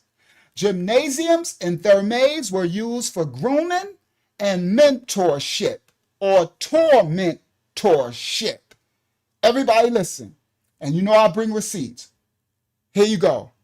The word gymnasium from the Greek gymnos means naked or nude and was first used in ancient Greece in the sense of a place for both physical and intellectual education of young men, little boys. The latter meaning of a place of intellectual education persisted in many European languages. Gymnasium, naked or nude, all right. Education and health. Accordingly, the gymnasium became connected with education on the one hand and medicine on the other. They were drugging the little boys. Listen clearly. Physical training and maintenance of health and strength were the chief parts of children's earlier education. So I bring receipts. This is what they bought. They actively promoted Hellenistic culture. Do you understand? This is what was going on in Alexandria. So they wanted, these Christians foolishly want to make you think, no, it was the Septuagint. No, the 72 Hebrew men, yeah, they went and they transliterated into, the Most High would have never, ever let you transliterate his holy manuscript and give it to these ditties. This is Baphomet. This is Baal, Moloch, worship for the little boy. That one, they enslaved those 72 Hebrew and they diddied them and everything. And the Hebrew for the tribe of Judah, the Uish and all that was in there. They were the diddies that was living in Alexandria doing all that type of stuff. The ones who did it, they were on the outskirts in the mountains and stuff, like the Maccabees and stuff, fleeing. Persians too, running. That's why Darius was running for his life. Remember Darius? Remember Alexander the Great? Alexander conquered him and said, he wanted Darius' little Persian booty. He wanted that Arab booty. He chased Darius all to his death. You heard? Run, Darius, run. All right, listen. The word, education and health. Accordingly, the gymnasium became connected with education on one hand and pharmakeia, medicine, on the other. Wasn't Diddy putting that in the baby oil? All right? The physical training and maintenance of health and strength were the chief parts of the children's earlier education, except for time devoted, what they did to letters and music. The education of young men was solely conducted in the gymnasium, where provisions were made not only for you see, young little boys solely in the gymnasium. The words naked or nude. Listen, the gymnasium was formed as a public institution where young men received training and physical exercises. The supervision of the gymnasia were entrusted to gymnasiarchs, okay, who were what? Public officials. Let's go up. Who are the public officials? The ruling class. Oh, come on, let's go. Come on, Delarashah, let's tie it up. Are we going somewhere? Wait till we go where we going. This all fits into where we going. Y'all ride along. Listen, this is the ruling class. The Macedon Hellenes, the administrators, soldiers, the sellers held all high administrative and military posts. The military, they was coming. The 300, what they called them other dudes, the 300, the what's the names, all right? Exempt from many taxes. They lived in the cities, Alexandria and Ptolemaic, all right? Now listen clearly. Come on, Brother Elwood. Now, listen, so here's, I tied it on up. The gymnasia with supervision of the gymnasia was entrusted to gymnasiarchs. who were the public officials responsible for the conduct of the sports and the games at the public festivals, and who directed the schools, these little boys, and supervised their competitors. The gymnastes were the teachers, the coaches, Spartans, thank you, Marara. The gymnastes were these teachers, ditties, coaches, ditties, trainers of the athletes, little boy. Everybody, these athletes are little boys, 7 years old is when they brought them in. Start at 7, kindergarten, 7, whatever. The Greek gymnasia also held lectures and discussions on philosophy, literature, music. So the philosophers, Aristotle and all, they was there. These are the mentors, tormentors of these little boys. It was they introduced this to ancient Kemet. All right. So the history want to make y'all think Alexandria and the Greek and everything. Oh no, you got to know what was really going on. You got to tie the pieces together. Let's continue.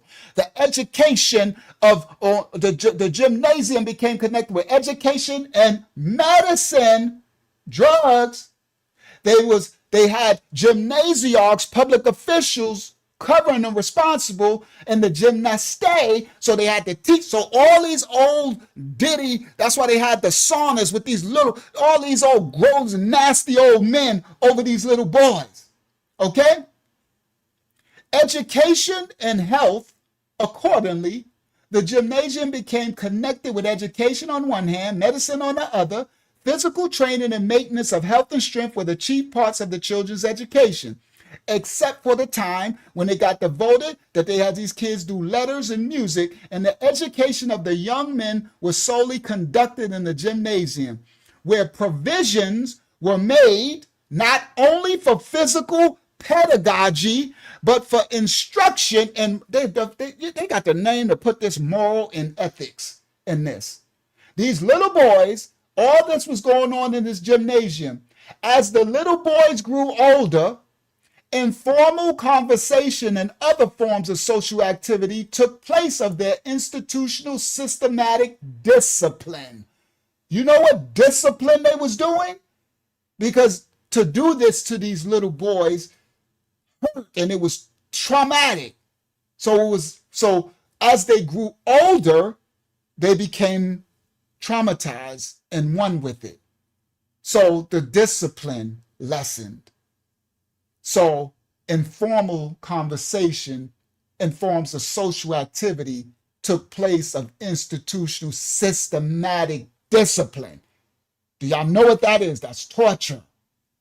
Since the gymnasia were favorite resorts of the youth, little boys, they were frequented by teachers, especially philosophers. Do y'all see this? This ain't nothing but the Nambula. So because all the little boys is there, all the teachers is there, the philosophers. Philosophers and sophists frequently assembled to hold their talks and lectures in the gymnasia. Thus, the institution became a resort for those interested in less structured intellectual pursuits. So all these old ditties, philosophers and sophists assembled to lord over these little boys. Listen, they would drug these children in the gymnasium, I wrote. Here we go. Beneath them, in organizational structure, were 10 sophronestai.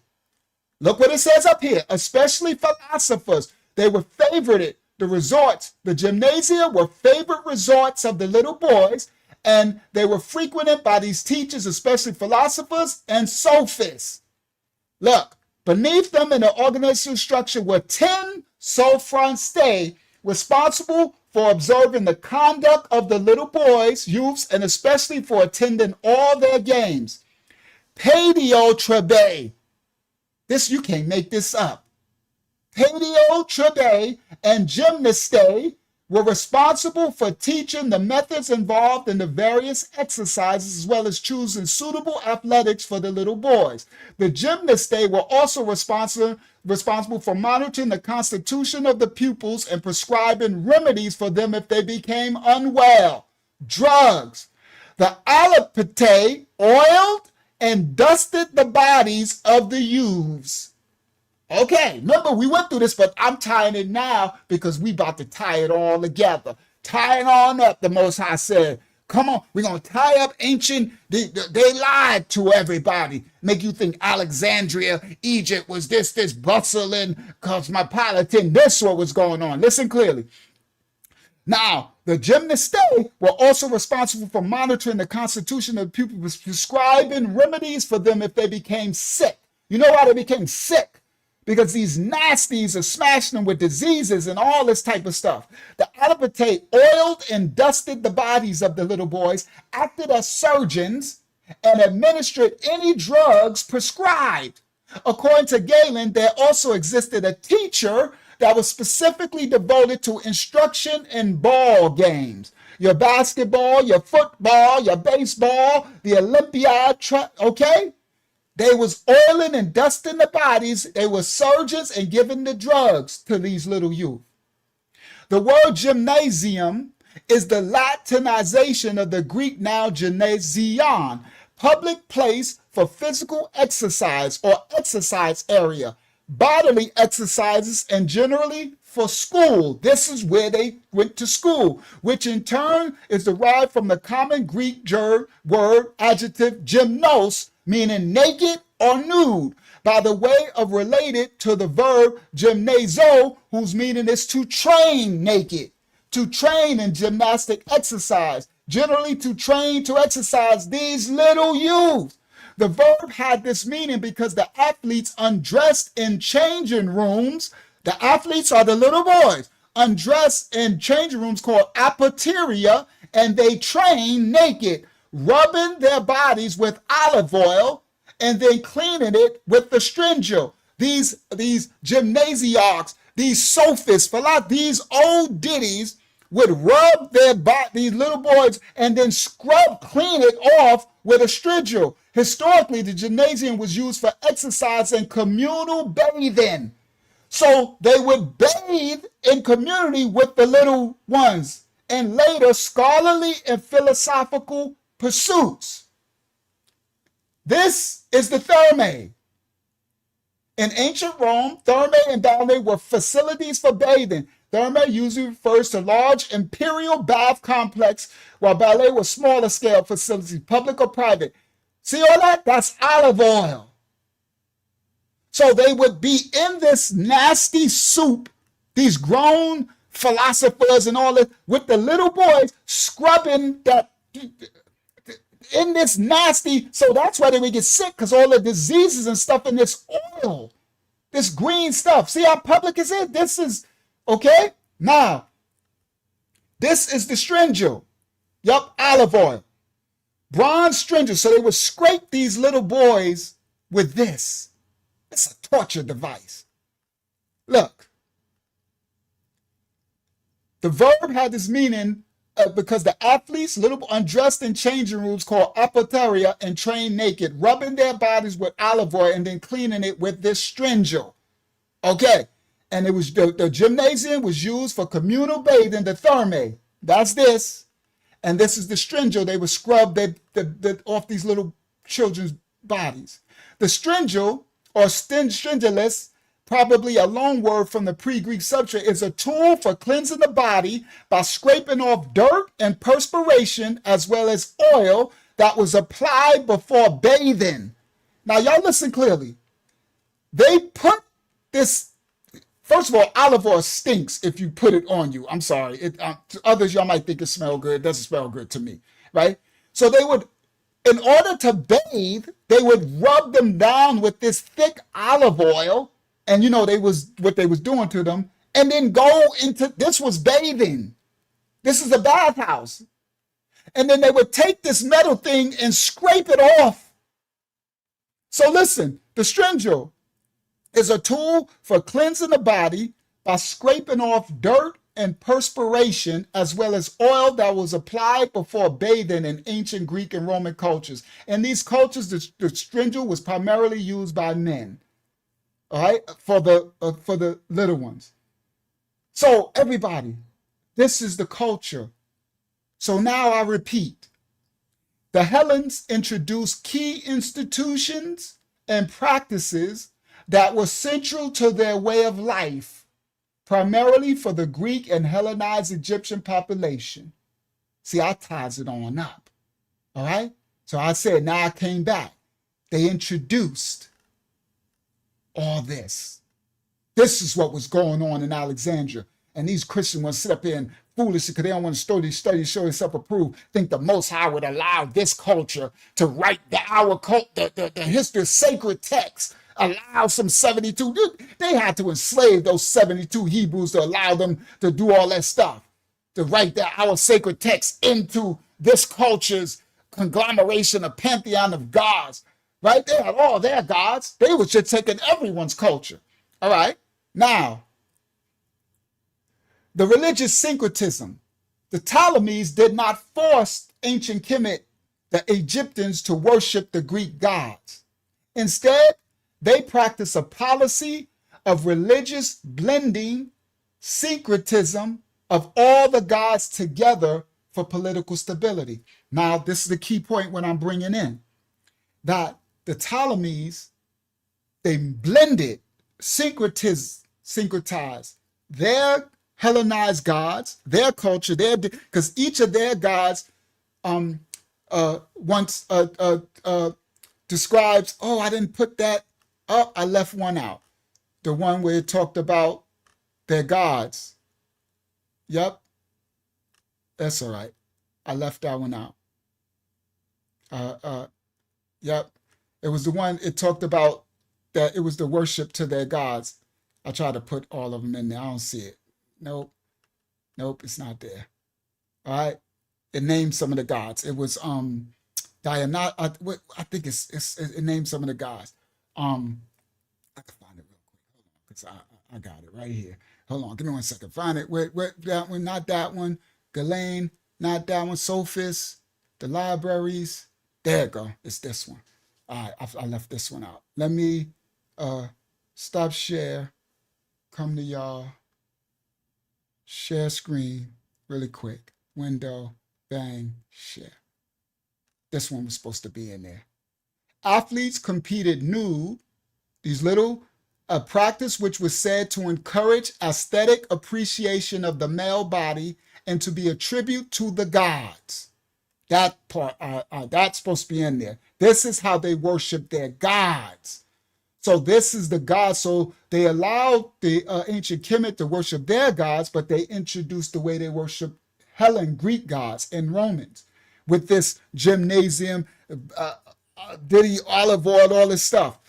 It was said to encourage aesthetic appreciation of the male body and to be a tribute to the gods. Gymnasia and palastrae, which was the wrestling, so they would wrestle. They would oil and dust the little boys and teach them wrestling with the olive oil and all the nasty, and they were under, so this is the Hellenist culture. They say once they do these practices in the gymnasia, the education, philosophy, new male body, they were under the protection and patronage of the gods Heracles, Hermes, and in Athens, Theseus. All right? Theseus. All right? And these were Diddy smashing one another gods. We broke that down in another one. All right? It was a tribute. So I had to show that. It wasn't just this is how they worship their gods.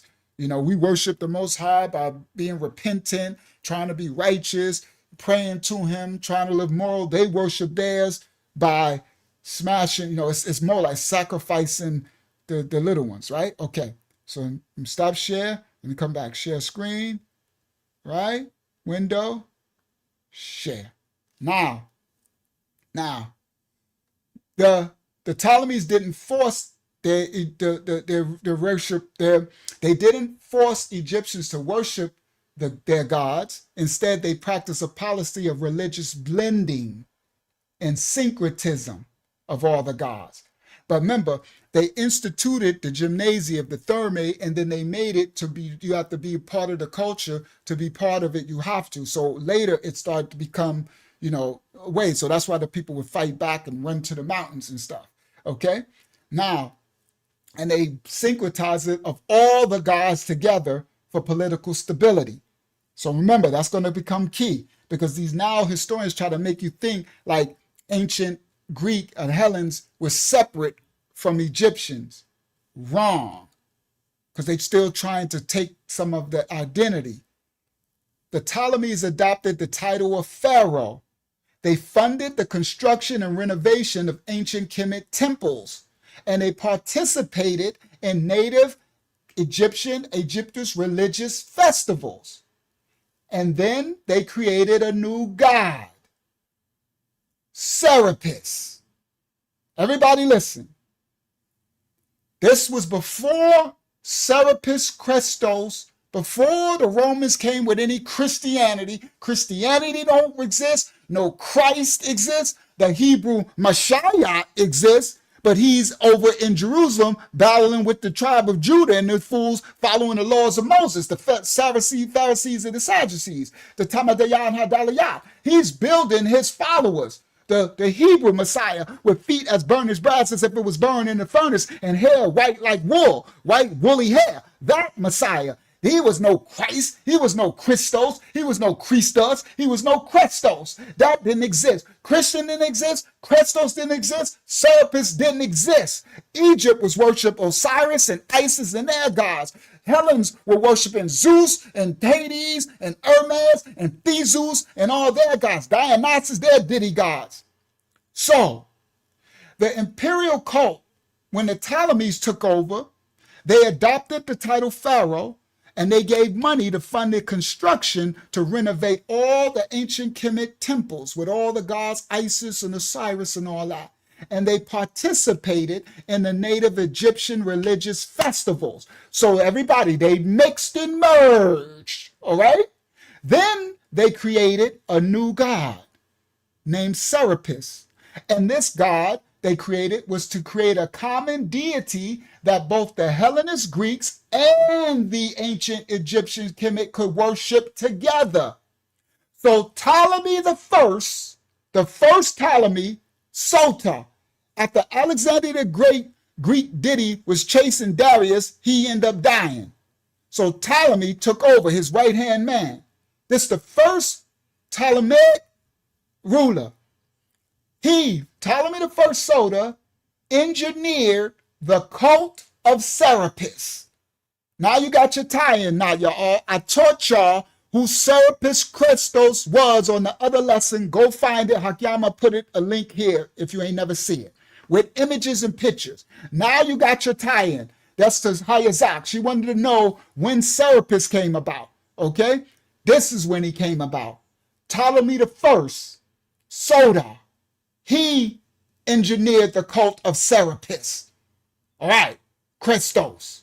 He was the creator of Serapis Christos, the good one. All right, and this new god was a fusion of the Egyptian god Osiris and the sacred bull Apis, okay, with Greek attributes. He was given the appearance of the Greek god Zeus. I meant to grab the image. It's okay. I meant to grab it and put it here. Sorry, I'll be doing a lot. I meant to put the image right here, the way I put these images, but I'll be doing so much work. I apologize, guys. I'll be doing it for hours. I meant to put the image right here. That would have been perfect. It is what it is. All right? Now, this new god was a fusion. Everything y'all been hearing so far was all blending and fusions. It's going to mean something later. All right? Because they're trying to take our history. They're trying to act like it wasn't no blending and fusion. Yeah, this is the Lord, right? So this new god was a fusion of the Egyptian god Osiris and the sacred bull Apis with Greek attributes. He was given the appearance of Zeus. This was the cult of Serapis was born, and its center was at the Serapeum in Alexandria. It was highly successful and spread throughout the whole Mediterranean. This is your beginning. Later is going to be Christians. Serapis Christos is your Jesus Christ. That ain't the Hebrew Messiah. That's Ptolemy. These ditties engineered this cult of Serapis. All right? Later. Then we broke down the Pseudo-Hadrianic letter. I broke that down before, where he said all the followers of the worshippers of Serapis are in fact Christians. This is later. This is the Roman emperors, right? Right? The Ptolemaic period was characterized by a powerful culture of dualism, mixing, blending. While the Greek elite enjoyed political and economic supremacy, they engaged with, mixed, and accommodated the ancient Kemet Egyptian culture.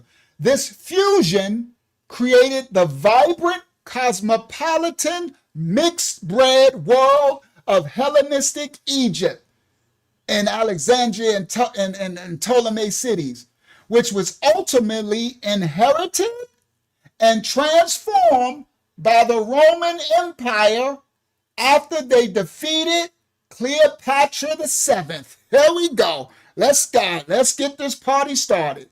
In 30 BCE. Come on. Shout out to Michael Parks. Y'all gonna learn today. Now we getting the party started. That was just the intro. I had to walk y'all, and we went from Persia in. Now y'all know the whole thing. But I tell you, by the time we get to Christianity, y'all gonna know the whole kit and caboodle. No daddy. Okay? Now, this fusion created this vibrant metrosexual Alexandria. They try to make you think it was this beautiful metropolitan. Oh, no. This fusion created the vibrant, cosmopolitan, mixed-bred world of Hellenistic Egypt, which was ultimately inherited when the Romans came and conquered the Hellenes and called them Greeks. They transformed the Roman Empire after they defeated Cleopatra the Seventh. Are we going there? Christianity did not exist during the Ptolemaic period. However, the conditions that made its rapid adoption possible were established during this era, primarily lodged through the Hellenized Dittied community in Alexandria. Alexandria was home to one of the largest and most influential Uish communities in the ancient world. And these Uish were highly integrated into the Hellenic culture. There was ditties into the gymnasiums, the thermes, and they were speaking Koine Greek as their primary language. This is the ones who took that. The Maccabees, and they wasn't having it. They fled to the mountains. They fought them. They called them savages. You heard they called them Hickers. You heard this part. Gymnasiums, the thermes, often speaking Koine Greek as their primary language. See, that's what people don't understand. It's Septuagint. The cultural context laid the groundwork for a Greek-speaking religious movement. The translation of the Hebrew scriptures to Koine Greek, known as the Septuagint, during the Ptolemaic period, beginning in the 3rd century, was a foundational event for the future creation of a Roman religion that will be called Christianity. At Antioch, the Romans first called the followers of the way Christians. All right, let's go. Now let's get to the mess. The end of the Ptolemaic, the end of the Ptolemies, and the conquest of Hellenistic Egypt by Uncle Yahya Shah, known as Uncle Yahshua. The story of Hellenistic Egypt ruled by Hellenes under the Ptolemaic dynasty is a dramatic chapter in ancient history that culminated in a pivotal moment. You know what happened? It got conquered by Rome. Now, Yael, Romans incoming, one ditty culture was incoming. You heard? Now the Romans are incoming. So y'all remember this I made for y'all? No, Diddy! No!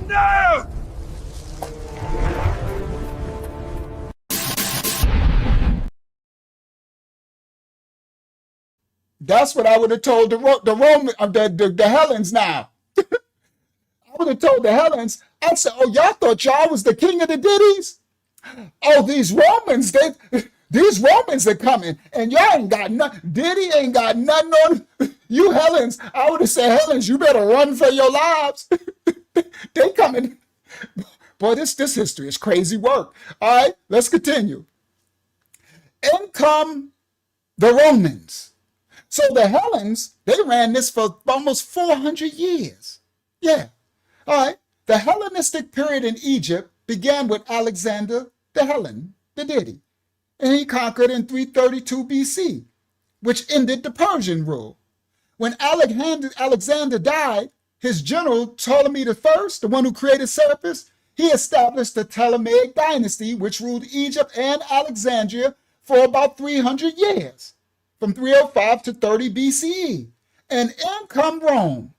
The power that ultimately conquered the Ptolemaic kingdom was the Roman Republic, specifically under the leadership of Octavian, which was later the first Roman Emperor Augustus.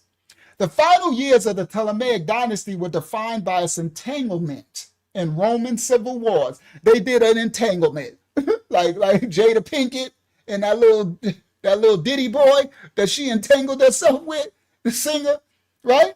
They had an entanglement. Okay? So the final years of the Ptolemaic dynasty were defined by its entanglement in Roman civil wars, primarily through the actions of its last ruler, the Queen Cleopatra VII. Oh, we going there tonight. And her alliance with Mark Antony against Octavian sealed the fate of the Hellenistic kingdom. So the Ptolemies ruled Egypt with their gymnasiums and all that for 300 years. And in come the Romans. But the last ruler was a woman, Cleopatra. Now they tell you she was Hellen. She was Greek. She was white. Yeah, we got some receipts tonight. Yeah, we do. We walking this on down, Delara Shah.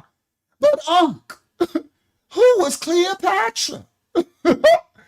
Well, children of the Most High, Cleopatra's reign was from 51 to 30 BCE, and it was defined by her strategic political alliances with the most powerful men in the Roman world, a calculated effort to protect Egypt from Roman annexation.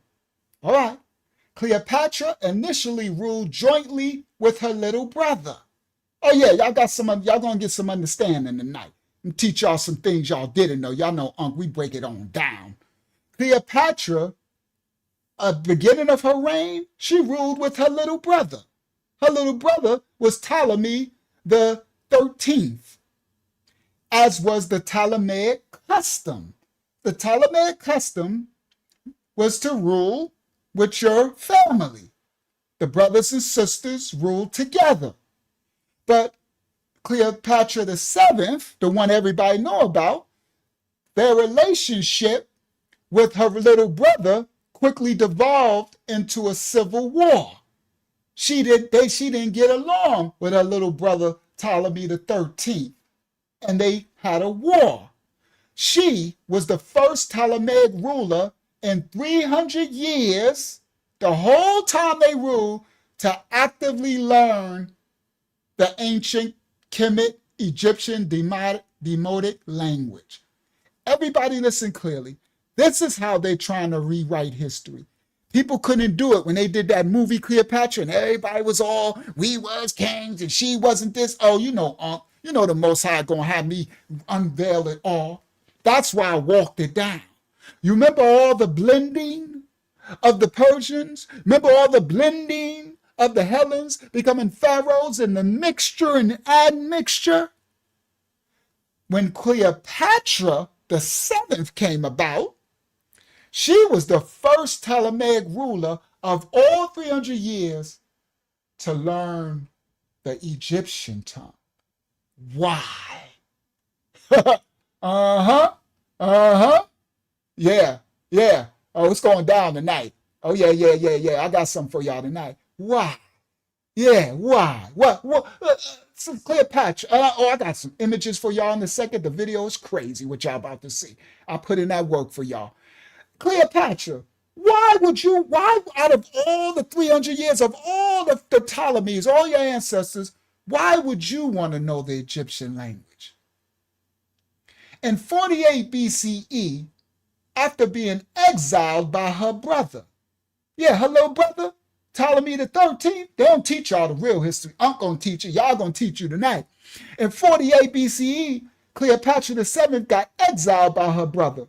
and she famously smuggled herself into the royal palace of Julius Caesar. And they say in a rug or a sack, one of the two.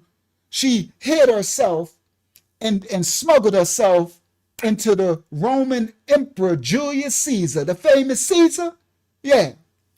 Now, Caesar needed Egypt's immense wealth. Now, at this time, Ptolemy, Egypt is the king of the world. Rome is not the king until they sacked Egypt. All right, now listen clearly. Caesar needed Egypt's immense money, wealth to fund his civil war, the war going on in Rome, the split. And Cleopatra, oh, it's coming, Phyllis, it's coming. And Cleopatra, because I couldn't put it because now I need to show y'all what I'm writing. All right? I could read it to y'all, but I want to show y'all. Right? We almost finished this, it's coming. Caesar needed, because I'm about to really break down who she was. That's when it's coming. It gets deep, but wait, it gets deep. Caesar, this feel like the intro. Caesar needed Egypt's immense wealth to fund his civil war, and Cleopatra needed Caesar's military might to secure her throne from her little brother. So their alliance was a political necessity for both of them. All right? Now, Caesar defeated Cleopatra's little brother. So her move worked. So Caesar, Julius Caesar, went and he defeated Ptolemy the 13th. And he restored Cleopatra to the throne. So now she is the queen of Egypt. Cleopatra's on the throne. And Cleopatra and Julius Caesar had a baby boy. Yeah, that was her boo sugar booger. I guess she like, I'm rocking with, now I'm just, spoiler alert, this is a sister. Spoiler alert, right? For those who didn't think it was, pay attention. Pay attention, you know, So Cleopatra, she said, all right, I rock with Julius Caesar. He about that business. He about his life. So she that was her sugar booger. Okay? Oh, it's going down. Wait till I break this down. With visual, it's going down. Now, so she had a son. That's her sugar booger now. She rocking with him. And their son was Caesarion. He became Ptolemy the 15th. I think that's where they get cesarean section, I guess. I don't know. C-section. Maybe she had a C-section. I don't know. That's an interesting statement, right? All right? Now, she had a son. Now, Cleopatra hoped that the son would secure Egypt's future independence because everybody wanted the son to continue the kingdom. Now, unfortunately, her sugar booger Caesar, he got assassinated. All right? Because Rome was at a civil war. And he got unalive. So Cleopatra lost her sugar booger. So she aligned herself up with the next in charge, Mark Antony. Mark Antony was one of the three rulers of the second triumvirate. This Romans. This another white dude. Shout out to my righteous white brothers and sisters. Remember, this is sister. All right? Yeah, Brutus killed Julius Caesar, right? So she lost her sugar booger, right? So now she aligned herself with Mark Antony. Now their relationship was a powerful political and military partnership. Mark Antony relied on Egypt's resources, and Cleopatra gained control over vast territories of the Mediterranean. They call that the Near East, Hashem's land, okay? Restoring much of the former Ptolemaic Empire. Cleopatra and Mark Antony had 3 children. That's her new sugar boo. Now, she ain't no hoe. She ain't a whore. She had one sugar booger. She had a baby. That was her boo. He got killed. She got another boo thing. She got other children, right? Now, they got 3 children. This alliance directly challenged the power of Julius Caesar's heir, Octavian. So Julius Caesar's heir wanted the continue his kingdom. And it led to the final Roman Civil War. So Octavian, Julius Caesar's heir, wasn't having Mark Antony and Cleopatra controlling. So at the Battle of Actium in 31 BCE, the combined forces of Mark Antony and Cleopatra were decisively defeated by Octavian's fleet, which was led by Marcus Agrippa at the naval battle of Actium. History, right? So they got defeated. Following the defeat and Octavian's invasion of Egypt, so now this is when now Rome is coming to invade. Now here come the big ditties. Here, the Hellenes thought they did some diddying. Here come the Rome gonna call the Hellenes Greeks. Here come the Romans. So after Mark Antony and Cleopatra lost the war, Octavian invaded Egypt. Antony committed suicide. Cleopatra, listen clearly, unwilling to be paraded as a captive in Rome, took her own life. And they said it was by the bite of an asp. That's written in the scripture, right? It's a fallen angel creature, but a snake. It's a serpent, an asp serpent. Now, listen what the history says. Unwilling to be paraded as a captive in Rome. It don't say that about Mark Antony. I'm going to break this down. It's because she would have been paraded because she was mocked for being black. Listen clearly. I'm going to break this down. Her death marked the end of the Hellenistic period and the annexation of Egypt as a Roman province. Now the Romans are here, effectively ending the 3,000-year history of the independent pharaonic rule and the Ptolemaic rule for 300 years. Here come the Romans. Following the conquest, Egypt was transformed into the Roman province of Aegyptus.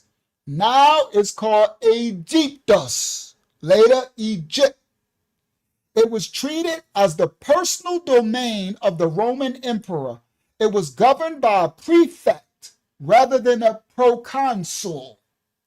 Due to its immense strategic and economic importance, how much money and how big the kingdom of Egypt was, particularly as the primary source of grain for the city of Roma. Okay, now, Roman rule over Egypt. I did that, right? I broke this down. I did this Roman rule of Egypt, including the subsequent Byzantine, and we're going to come back to that another time. We on Cleopatra now, right? I'll break this down another time when we finish, right? Eastern Roman period lasts for almost 700 years that they roll, right? First, the Ptolemaic period, 275 years. Roman rule for almost 672 years. That's like 1,000 years they was diddying everybody. The province was initially part of the Western Roman Empire, and after the division of the empire remained a vital part of the Byzantine Empire, The successor. No, some of y'all think Rome didn't get conquered. Yes, they did. I'll show y'all. Y'all don't, no, y'all wrong. Yes, they did. They got conquered by the Arabs, by the Rashidun Caliphate. Yeah, they did. And you know how I got proof? Because guess who still run Egypt today? The Arabs. Ain't no Romans running Egypt. It was a conquer. I'll break that down. We'll come back. The Arab Islamic conquest. All right? Yeah, they got conquered. Just because why they got conquered, not them Arabs conquered them. The Rashidun Caliphate. We'll break that down. The conquering power. The Rashidun Caliphate, Arab Islamic forces. And the conquest began in 639 CE and was complete by 642 with the fall of Alexandria. It burnt, the Arab conquest of Egypt was led by General Amir Abu al-As and occurred shortly after the death of the Prophet Muhammad. The Byzantine Empire, weakened by their wars by the Sasanian Persians, was unable to effectively defend their wealthy promise. But we'll get to that later, right? We'll come back to that. Now, let's get to what's her name? Cleopatra. The seventh. Okay? Yeah, they still running Egypt now, sitting up there. They ain't their country. That's the land of the black. But anyway, let's continue. Now, here we go. I'm going to teach y'all something y'all didn't know. Most people didn't know. There was more than one Cleopatra. There was actually 7 of them. So I put this together for y'all. And then after this comes the what's the name? Comes the dope part, the video. The 7 Cleopatras, a comprehensive study of Ptolemaic queenship. Author, Uncle Yahya Shah. I made this December 10th, 2025. I put a course together. Ancient history, linguistics, and interdisciplinary. All right? This is my scholarship. The name Cleopatra, right? This is the Greek name, means glory of the father in the Hellenist tongue. It was a dynastic name, and it was used frequently by the queens of the Ptolemaic kingdom of Egypt. Now we about to have some full understanding of y'all gonna know. Mosai said, teach my children. Listen clearly, children of the Mosai. It was founded by Ptolemy the First Soter. So, listen clearly, the Cleopatra Ptolemaic line was founded by Ptolemy the First. The Serapis Christos was created by Ptolemy the First Soter. This is the dude. They always talk about Alexander the Hellenes. He really did nothing. Well, he conquered it for them, but this Soter dude established everything. Now listen. Founded by Ptolemy First the Soter, a Hellenist Macedonian general and companion of Alexander the Hellenist, Greek, the dynasty ruled Egypt from 305 to 30 BC. The practice of sibling marriage. Everybody listen. Within the Ptolemaic line. Now this goes way after the Most High, from Adam and Eve, when we had to go forth and multiply. No. This is unlawful now to be sleeping with your siblings. All right? This is unrighteous. All right? At this time. This is no longer go forth and multiply and stuff. Okay? Now this is again Hellenist practice and culture. The practice of sibling marriages, marrying your brother and sister. That's some nasty stuff. Come on, Saudi Tate. The practice of sibling marriages within the Ptolemaic line intended to keep the royal blood pure. They still do it with the 13 bloodline families. You know, you know. Keep the blood pure and consolidate power. This resulted in a complex and often confusing genealogy, with many rulers sharing the same name. Thus, you got 7 Cleopatras. Listen clearly. Cleopatra is a name meaning glory of the father. Tonight, I will provide a detailed breakdown of the 7 principal queens named Cleopatra, from Cleopatra the first through the 7th. The 7th is the one we all know, who held significant political power. We're going to trace their lineage and analyze their individual accomplishments, which are often overshadowed by the fame of the last pharaoh, Cleopatra the 7th. Now, all 7 Cleopatras were direct descendants of Ptolemy the First Soter through the male line, or so they would want you to believe. See, we break down history, not his story, but you gotta put the pieces together. This is how they try to keep this lie going, that the last Cleopatra the 7th was actually Greek, white, or whatever. Listen clearly. All 7 Cleopatras, they say, were direct descendants of Ptolemy the First Soter through the male line. The Ptolemaic practice of endogamy, which means sibling and cousin marriage, right? That was their practice, to marry your sisters and brothers and your cousins.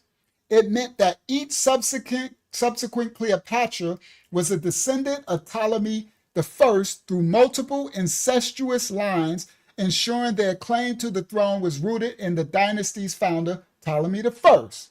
Listen clearly. The first is Cleopatra the First, Sira, from 215 to 176 BCE. She was the daughter of the Seleucid king Antiochus III the Great. She married Ptolemy V Epiphanes, That's where you get, I had an epiphanies in 193 as part of a peace treaty between the Ptolemaic and the Seleucid kingdoms. Now, did y'all see what the history books say first? Listen what it says. All 7 Cleopatras were direct descendants of Ptolemy I through the male line. Now, you see what it says? This is how they write history. But when you really study with your eyes open, you can see the contradictions right in their text and all their scholarship. This is what they tell you. Right here, they said all 7 were descendants of Ptolemy through the male line. And the first one, she was the daughter of the Seleucid king, Antiochus III. You see right there, ultra perm. Right off the, we didn't even get, I could see if this was further down, the 3rd Cleopatra, the 4th one. They literally tell you in the history books that they all descend straight from Ptolemy I through his lineage, the male line. And we get to the first Cleopatra daughter. She the daughter of a Seleucid king. That ain't Ptolemy's male line. That's King Antiochus III the Great, the Macedonian, the Seleucid king. Now she married Ptolemy V, but that's not a direct descendant through the male line. You get it? See, this is how they lie in history. And because they don't think people are going to really study and put the pieces together. But the Most High elect, we do that work. All right, listen. Now, the daughter of she was the first Cleopatra, first Sarah, was the daughter of the Seleucid king, Antiochus III the Great. She married Ptolemy V in 193 as part of a peace treaty between her dad, the Seleucid kingdom, and the Ptolemaic king, which her husband descends from Ptolemy I. So she ain't no direct descendant through the male line. So they lied, like they continue to lie. Let's continue. She was the first Ptolemaic queen to be a regent for her minor son. Her minor son was Ptolemy the fifth, Philometor, from 180 until her death. Her regency was crucial for maintaining stability and peace with the Seleucid Empire. See, because she was a Seleucid, she was of King Antiochus. But I thought they all would, they lie. All they do is lie. A policy, so she maintained stability and peace with her empire, Seleucid Empire, her dad, a policy that contrasted sharply with the aggressive stance of her husband, to Ptolemy's previous ministers. She was the first queen to be deified with her husband as Theo Epiphanes, manifest gods. So this is the first Cleopatra Sarah. Now, her descent from Ptolemy I by marriage. She was the daughter-in-law of Ptolemy IV, all right? And a direct descendant of Ptolemy I through her husband. See, that's not descent. You're not a direct descendant if you're not my child. That's not your lineage. See, this is how this is bad scholarship, but they know people they receive anything they tell them. But the Most High's elect, we don't.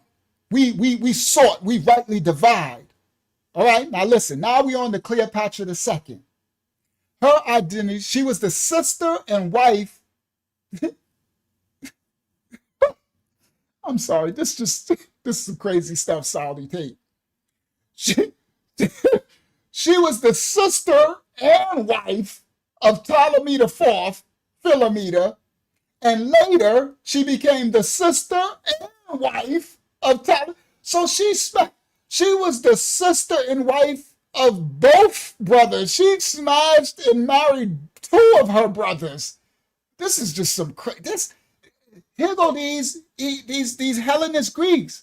Now everybody, would the Most High allow his 72 Hebrew elders to translate our sacred manuscript into any Greek tongue?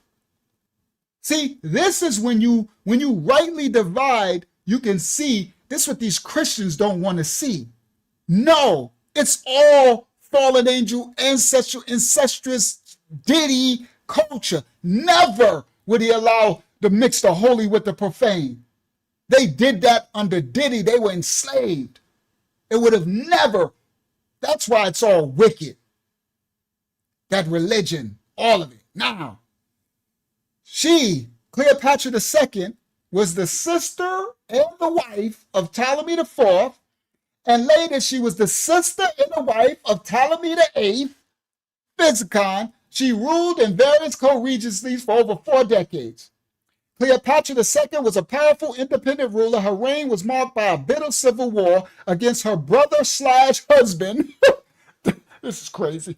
Ptolemy VIII and her daughter/niece. Yo, this gets crazier. Cleopatra III. Okay? So her daughters, what in the trailer park? What in the Appalachians? Shout out to the Appalachians in the trailer. No disrespect. But what in the... These Hellenists, boy, these ditties is crazy. Right?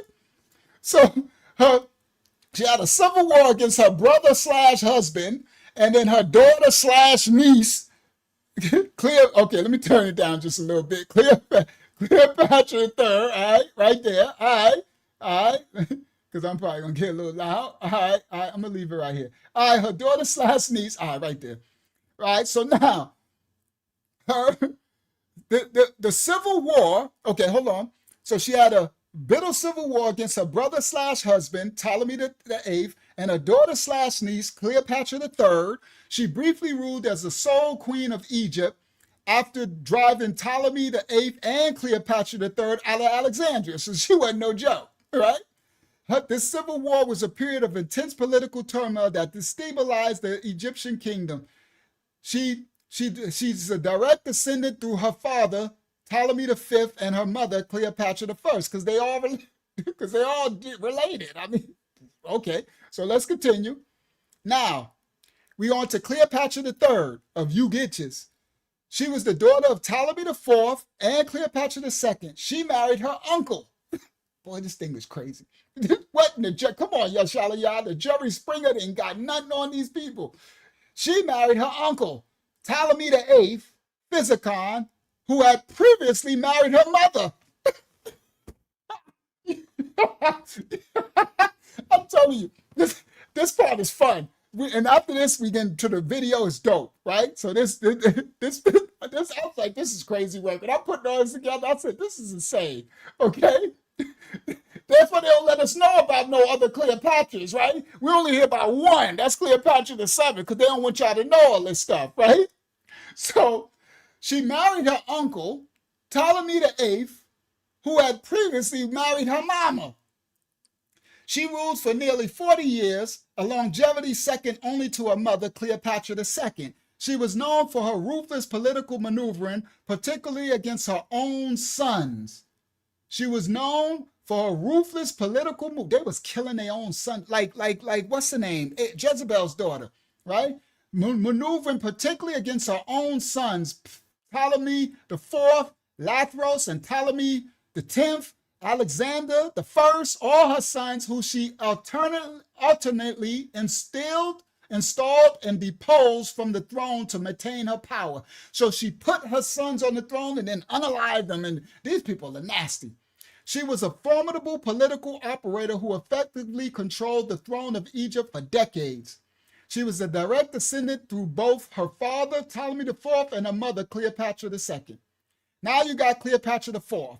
She was the daughter of Ptolemy VIII and Cleopatra III. She married her brother, Ptolemy IV, Lathros, but was quickly expelled by her dominant mother, Cleopatra III. This one was a nasty one. Cleopatra III, she was putting everybody on the throne and then unalive them.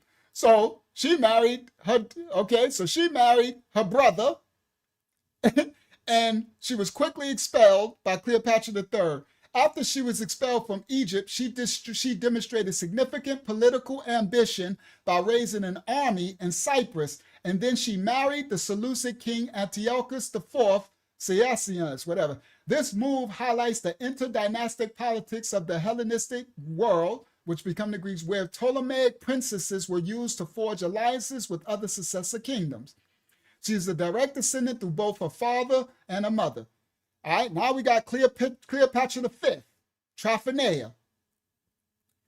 She was the wife of Ptolemy VII, Euletes. Her identity and co-regency are historically confused with a possible Cleopatra the sixth. So Cleopatra the fifth, they confused about her history. She was a co-regent with her husband, Ptolemy VII, but was exiled, and she died shortly after the birth of her daughter, Berenice IV. She was a direct descendant through her husband, Ptolemy VII, and likely through her own father, who was probably Ptolemy the fifth or Alexander the First. They don't really know about her. Now we got Cleopatra the sixth, Trophaena.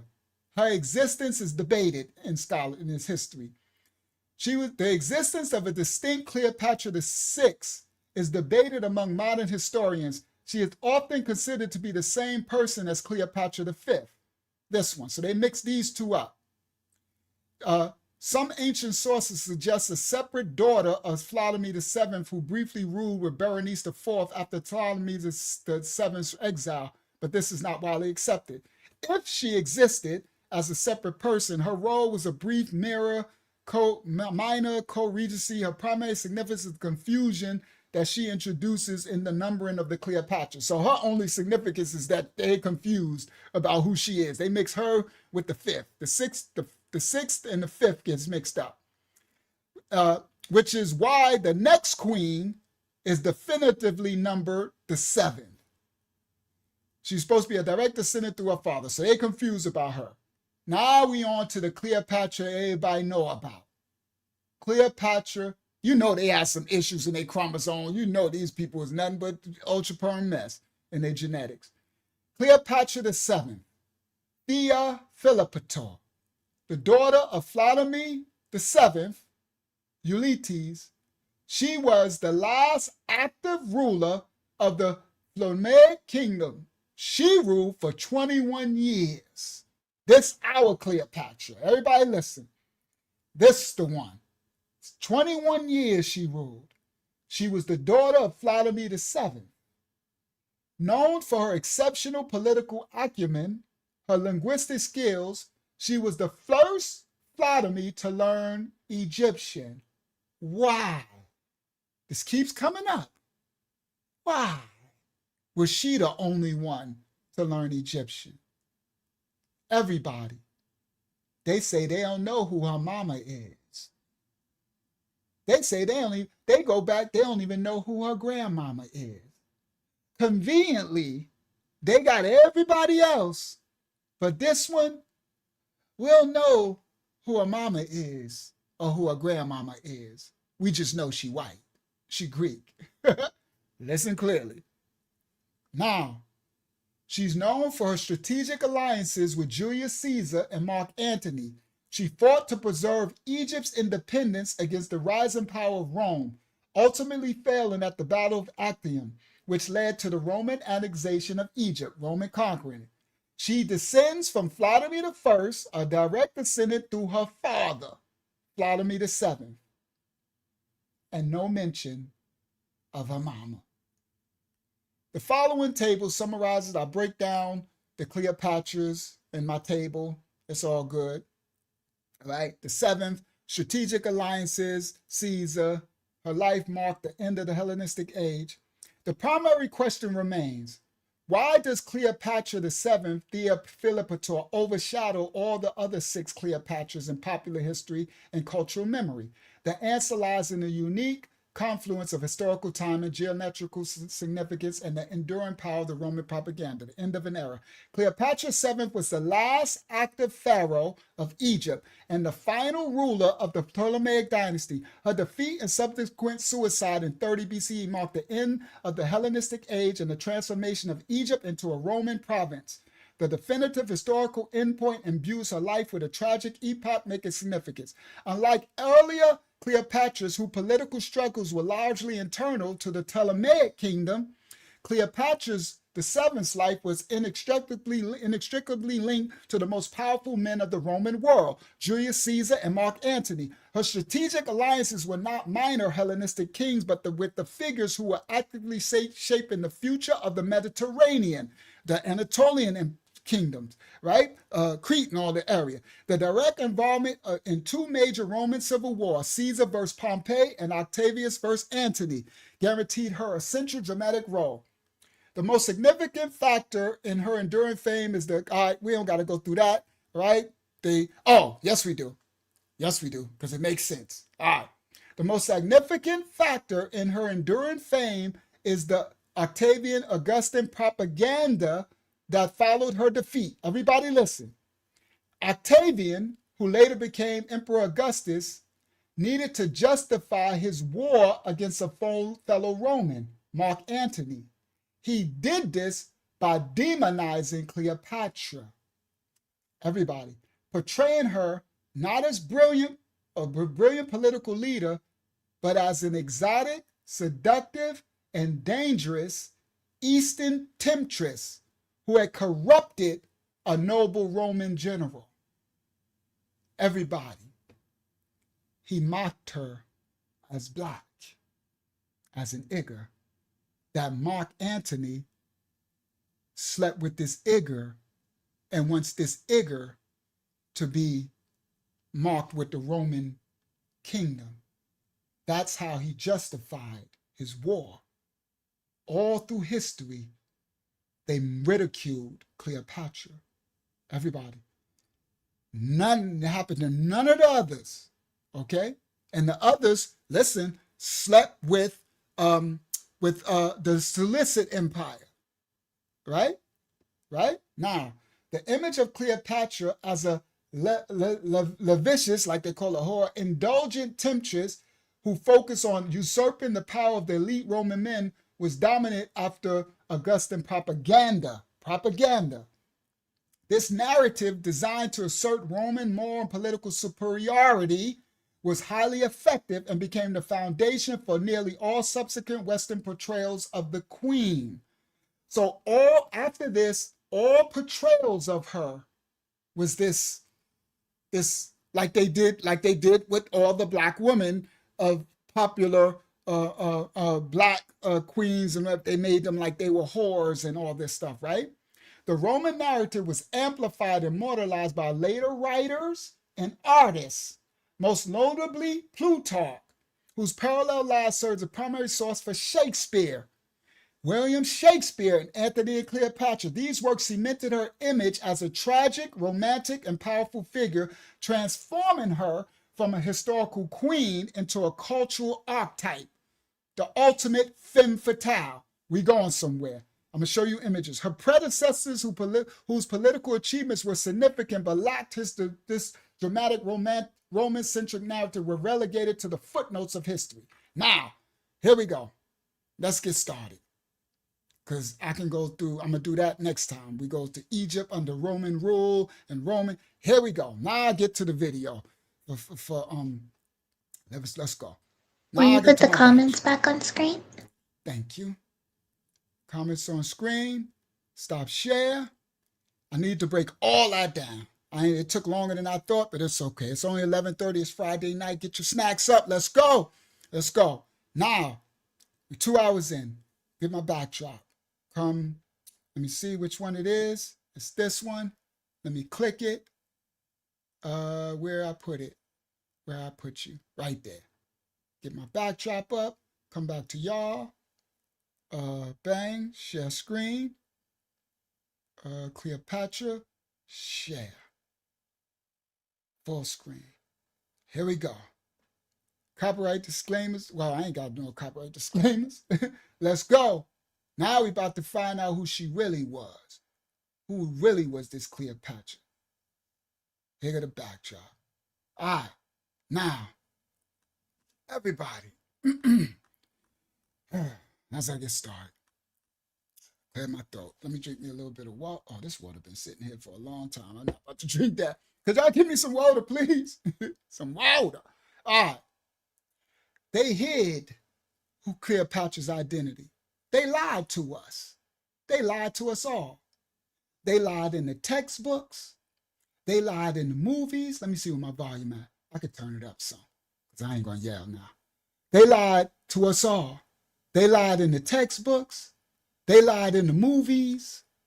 They lied in the museums. They lied everywhere.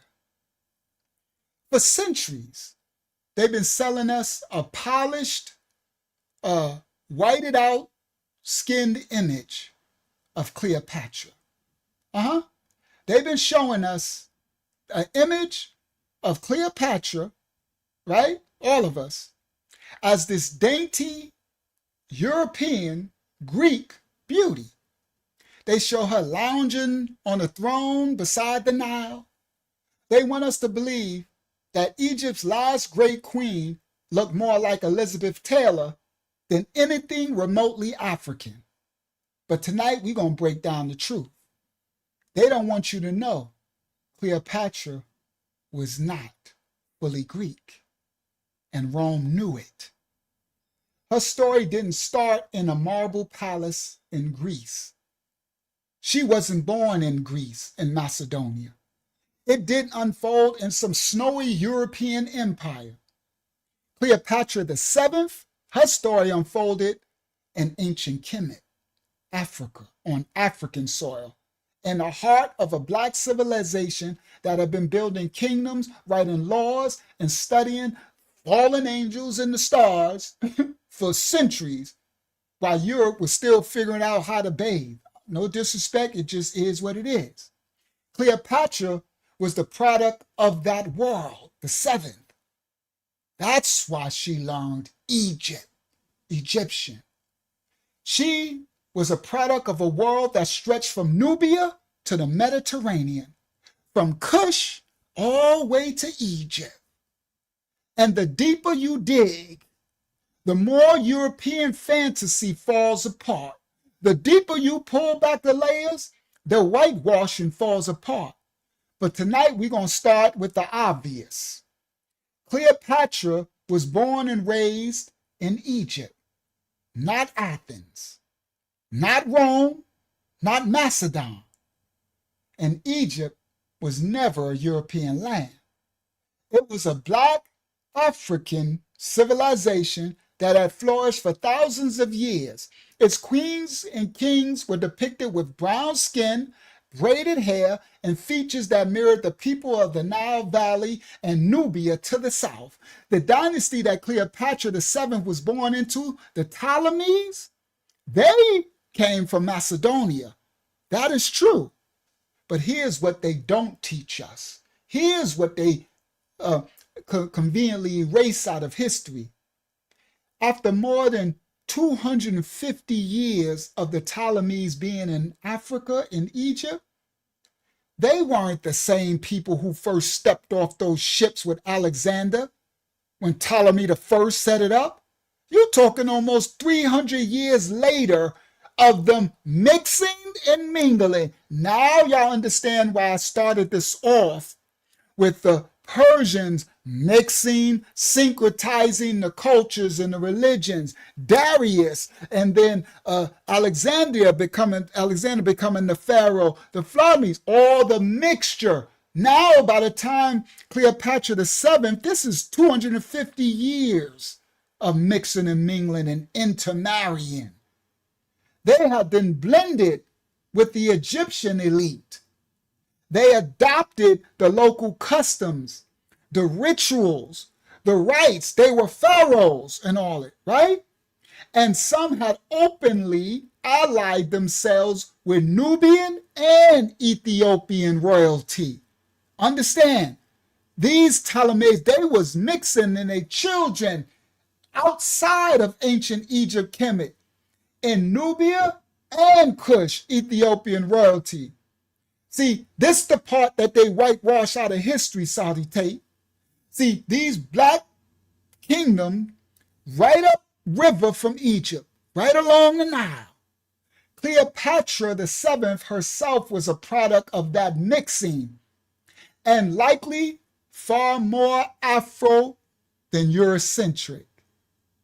She apparently, her mama genes, and I don't even know if her daddy was actually, but this is what they say, her daddy was one of the Ptolemies. Well, I'll just go with that. But you know what history says? We don't know who her mama was. We don't know who her grandmama was, but her daddy was this Ptolemy. Apparently, mama has some strong genes. Because she was, mixed, but she was Black mixed. You heard? 3 centuries of hybrid remix culture. Facts. Now listen, Cleopatra was the seventh was a product of that mixing. All right? All right. Now, why do I say? Because historical record is full of deliberate gaps. All right? No one knows exactly who Cleopatra's mother or even her grandmother was. And it's not a coincidence. It's a cover-up. Everybody, whenever they conveniently leave out stuff, it's because they're trying to cover the tracks, okay? Later, these Roman historians, they were biased in their writing of his story. And modern scholars often speculate that her mother was Greek just because it fits their preferred narrative. But the true evidence of history points elsewhere. There's strong reason to understand through scholarship and believe that Cleopatra's mother was from the Memphite priesthood.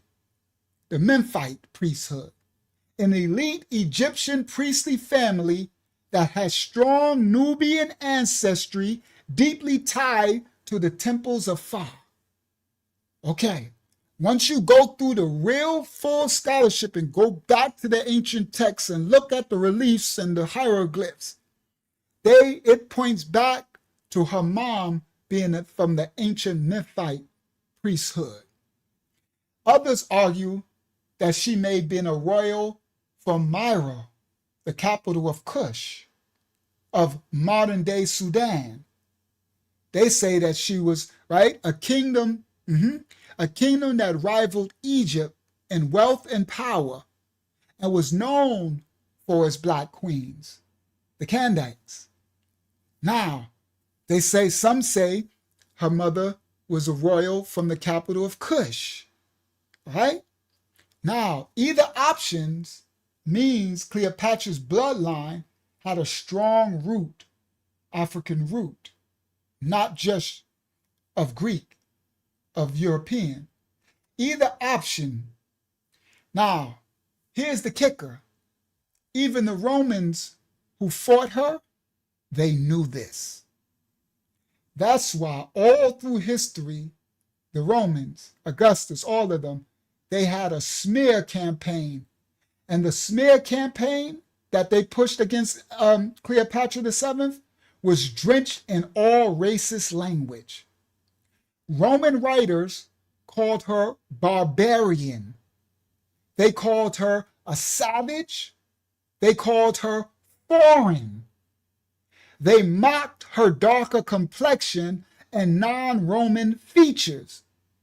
They portrayed her not just as an enemy, but as an African enemy, dangerous, cunning, and alien to their world.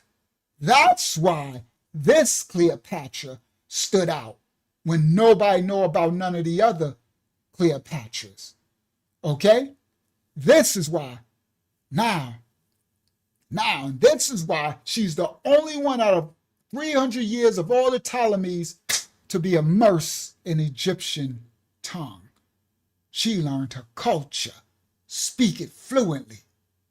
Now, this is why they had the smear campaign, all right? They portrayed her not just as an enemy, but as a barbarian, a foreign, a savage. If Cleopatra, who that? Y'all send out prayers for that person. I can't see who it is. It just says dislike button. I know, because they don't give us the app.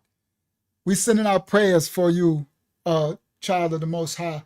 May the Most High bless you and cover you. May they send in Raphael his ministering, healing, Malayat, May he send Makaya'al, his warrior Malayak, to fight on your spiritual behalf. I don't know what you're going against, but we send out this invocating prayer to our Father who art in heaven. If it's in his will, that he'll show mercy and grace and help you in your time of need, that you ask the children of Yah, you ask the house for prayer. So we send out prayers and invocation to our Abba Yah. Abba Yah says, speak and send out prayers. We are our brother and sister's keeper. So we send our prayers for your condition, whatever you're suffering from. May the Most High bless you. May he cover you. May he send his favor, grace, and mercy over your predicament, all in his will. Father, if it's in your will, please help our brother and sister through what they're going through. All in your will, Abba Yah. May your will be done. We say this prayer for you, child of the Most High, in the name of his only Yah's son who comes in his holy name. And we say Aman Yah, Halallah Yah, and Shallah Yah. That's Amen, Hallelujah, and Selah. It is done. Prayers. And may the house continue to pray for that child of Yah. Praise his holy name, his rightful order. All right. Now, Cleopatra, they smeared her, the only one. Out of all the other 7, only this one was smeared. This one. Now, if Cleopatra truly looked like a white Macedonian princess, Rome would have never had the need to emphasize her otherness.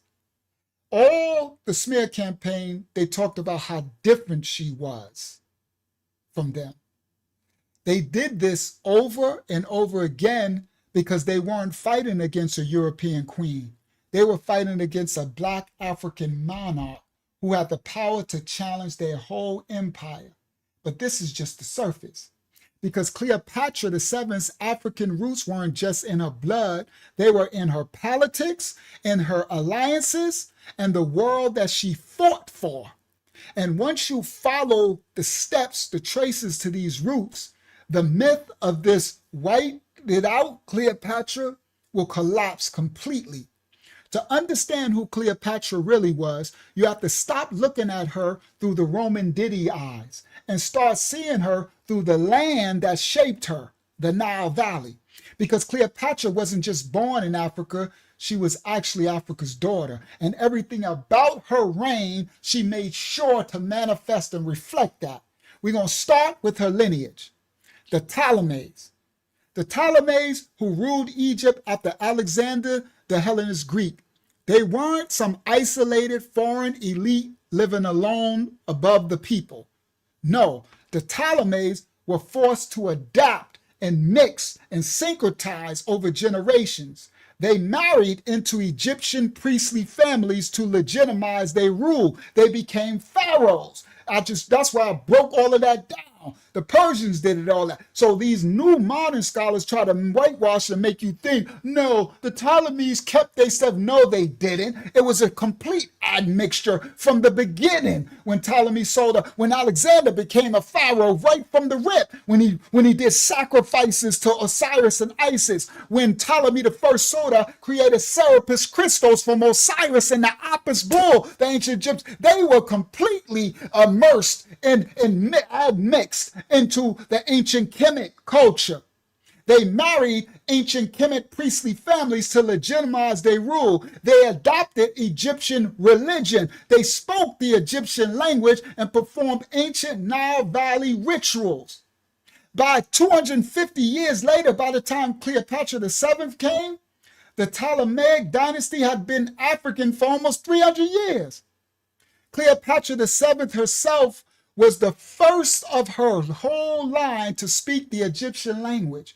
She was crowned as pharaoh in all traditional ceremonies, dressed in the regalia of Isis.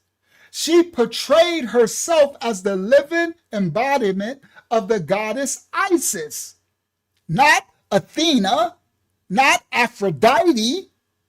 Everybody listen.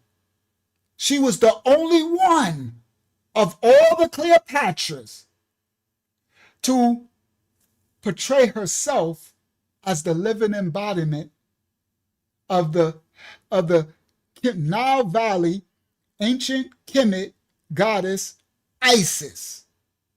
the African goddess. That wasn't a Macedonian identity. That was a Nile Valley identity. But wait, it gets deeper. The Nile Valley does not stop at Egypt's southern border. It flows from the heart of all through what we call Africa. And Cleopatra knew the power that laid upriver from her kingdom. To the south was ancient Kush, and an empire also in Nubia, whose queens and kings had once conquered Egypt itself. Now, these weren't just passive neighbors, ancient Kush, Nubia, and all of them. They were actual equals to ancient Kemet, ancient Egypt. Sometimes they were even rivals, but they were also kin. They all from Ham. These are Hamites, okay? Mitzrayim, Ham, Cush, Foot, Nubia, okay? These Ham's descendants, okay? They're all family. Cleopatra's Egypt and Cush shared more than just the Nile River. They shared religion, they shared art, they shared architecture and royal bloodlines. They went to war. They knew who they were. Come on, Hayazar. Come on, Yaram. They knew who they were. These are black kingdoms. Ancient Kush, ancient Nubia, ancient Kemet, these all Kush descendants. I mean, Ham's descendants. Okay, Canaan, they all know who they are and everywhere. All right? And they ain't wasn't nothing to play with. All right? These royal families, they shared kingdoms, they shared religion, they shared art, they shared architecture, they shared royal bloodlines. Temples in all of these kingdoms honored the same gods. Sometimes they named them a little different names, but most of the time, then gods was named the same. Royal families exchanged envoys, right? They were maritime, and alliances, okay? All right? Now, at the 25th dynasty, once they restored Egypt's glory, they restored it because ancient Kush was tearing the pharaohs up, the Kushites. But by the time of Cleopatra VII, by the time her birth, Egypt got restored to its glory, right?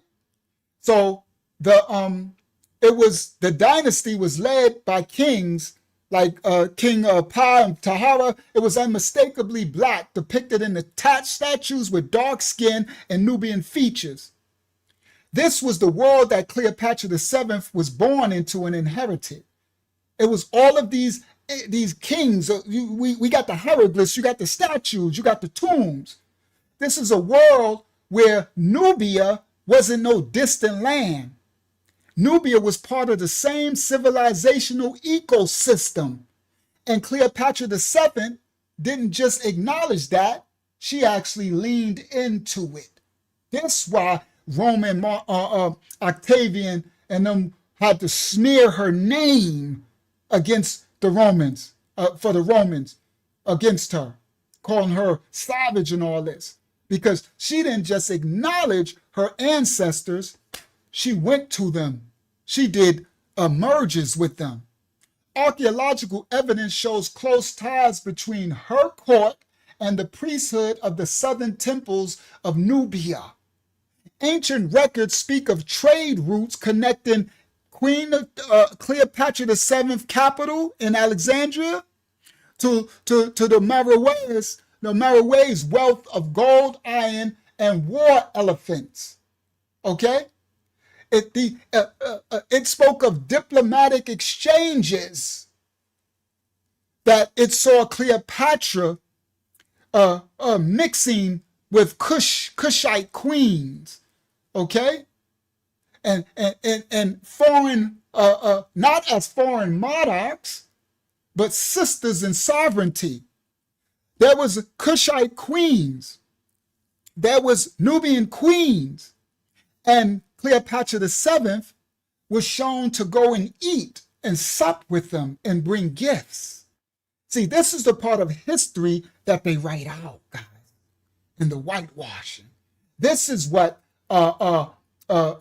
what's his name, Octavian was pointing out to the Romans to why he was conquering Mark Antony, and why he was, you know what I'm saying, why he needed to, because they needed to, because this black queen with all her African ties, they was like, she don't identify strongly with her Macedonian part.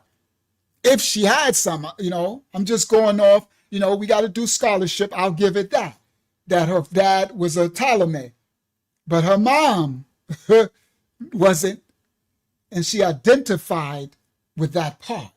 I guess it was in her DNA. All right. Now, and they said that she looked, you know, her mama must have them strong genes. She was gorgeous. You heard? Now, history speaks of her trade routes connecting with Cush, Nubia, and these kingdoms, right? And trading with Marwar's wealth of gold and iron and war elephants, and the diplomatic exchanges, eating with the queens as sisters in sovereignty. This wasn't Greece she was going to. This wasn't Rome she was going to. She was going to African kingdoms. And Cleopatra VII moved like someone who was one with it. She moved amongst them not like she wasn't no foreigner. The European image of Cleopatra as a Greek queen in Egypt collapses under the weight of this evidence. She was born in Africa, she ruled an African kingdom, and she drew power from all the African alliances. She was steeped in African religion. She spoke complete Egypt African language, Demat, and embodied an African goddess, Isis, as her image. Even the Romans, desperate to delegitimize her, could never erase those roots. So why does the myth of white Cleopatra persist, Unc? Because Rome didn't just defeat her, they rewrote her. This what they doing today. I showed y'all the image at the beginning. They saying Mansa Musa was white.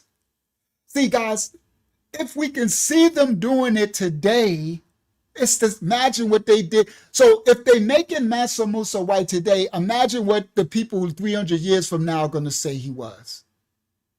We're seeing what happened then happen now. Nothing new under the sun. You see? So why are they still worshiping her image like she was white? Because Rome didn't just defeat her. Octavius, they rewrote her. And that rewriting has shaped how the world sees her now, 2,000 years later.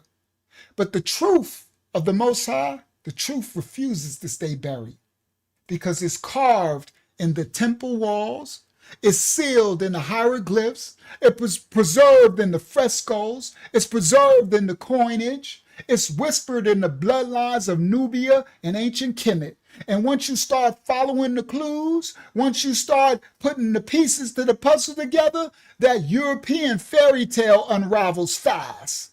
Because Cleopatra wasn't a European queen who just happened to rule Africa. She was a mixed African queen who shook Europe to its core. For centuries, historians have repeated the same lazy line. You know, Cleopatra was Greek. That was it. She was Greek. It's a phrase repeated so often that most people don't even question it. But that line is built on sand, and the cracks are easy to see once you stop reading all the headlines and start reading the actual true history. Now, we're going to start with the dynasty. Cleopatra was born in the Ptolemaic dynasty founded by Ptolemy I Soter. I broke that down. One of Alexander the Greek's general, right? That's true, right? But here's what they don't emphasize. Ptolemy I arrived in Egypt at 323 BCE, 300 years before Cleopatra was born. That's nearly as long as the United States has existed, okay? So now imagine how much a family's bloodline and culture can change in 300 years.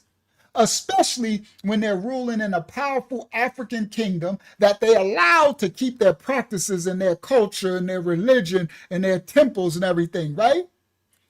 Right? And they was marrying into the local priestly families to maintain their legitimacy.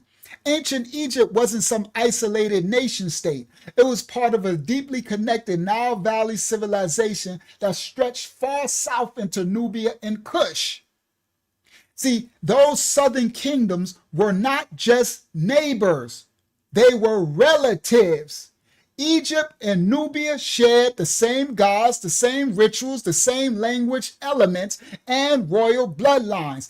Intermarriage between Egypt and Kush was common between the priestly classes in the royal houses, and many high-ranking Egyptians, even in the Ptolemaic period, were of mixed Egyptian and Nubian descent. So some might have told you wrong. They tried to trip out saying Cleopatra wasn't just Egyptian and Macedonian and Hellenistic Greek, that she was more likely Nubian. They weren't just mixing inside of Kemet, they was mixing inside of Kush too. Yeah, they was getting some of that good old Hershey chocolate. Yeah, they were. You heard? Intermarriage was common between priestly classes. Okay? Now, intermarriage was common between royal houses. Many high-ranking Egyptians were mixing with the Nubians. And this is where the story gets interesting. Now, we know that Cleopatra's father, we're going to take that, we're going to give him that, was Ptolemy the 12th, all right? But Cleopatra's mother, this historical figure, the world knows Cleopatra the 7th. This Cleopatra, the world knows. Why we don't know her mama? Why is this a historical mystery? You know why? Because it was deliberately left blank in many records. It was erased, whited out. Roman sources like Plutarch and Cassius, who loved to gossip, these gossipers, they love scandal. They don't never talk about Cleopatra's mama. See, these ancient Cassius Dio, these ancient Roman writers, right, philosophers and all this crap, right, they love talking about everybody. Oh, everybody's hush-hush when it comes to Cleopatra's the 7th's mama and grandmama. Why? They don't say nothing about her. You know why? Because acknowledging her identity would have revealed something that Rome didn't want to remember, that Cleopatra's maternal line was either Kemet or Kush, Kushite, Nubian. Many scholars, including a scholar named Joyce Tildesley, she authored a famous book of Cleopatra called The Last Queen of Egypt. Joyce Tildesley, our white sister, shout out to Joyce Tildesley, she believed that Cleopatra's mother was part of the Memphite priesthood, ancient Memphis, a priestly line, right? She wrote one of the most famous books, Cleopatra, the Last Queen of Egypt. The Memphite priesthood was an Egyptian elite priesthood with deep Nubian ancestry, okay? Other scholars point to the diplomatic records suggesting that Cleopatra the 7th had ties to Meroe, the capital of ancient Kush. See, this fact that her identity, her mama's identity, was never recorded is straight suspicion. You would never not record the mother of this historical figure. That they have everybody else's.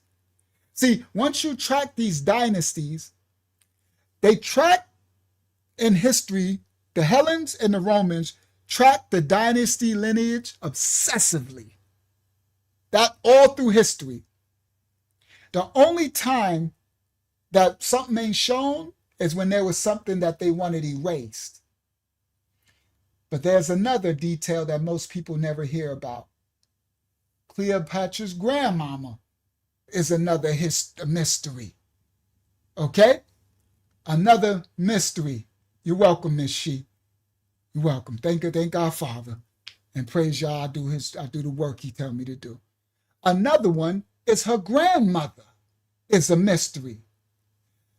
Ptolemy the Ninth's wife and mother, Ptolemy the Ninth's wife and the mother of Ptolemy the 12th.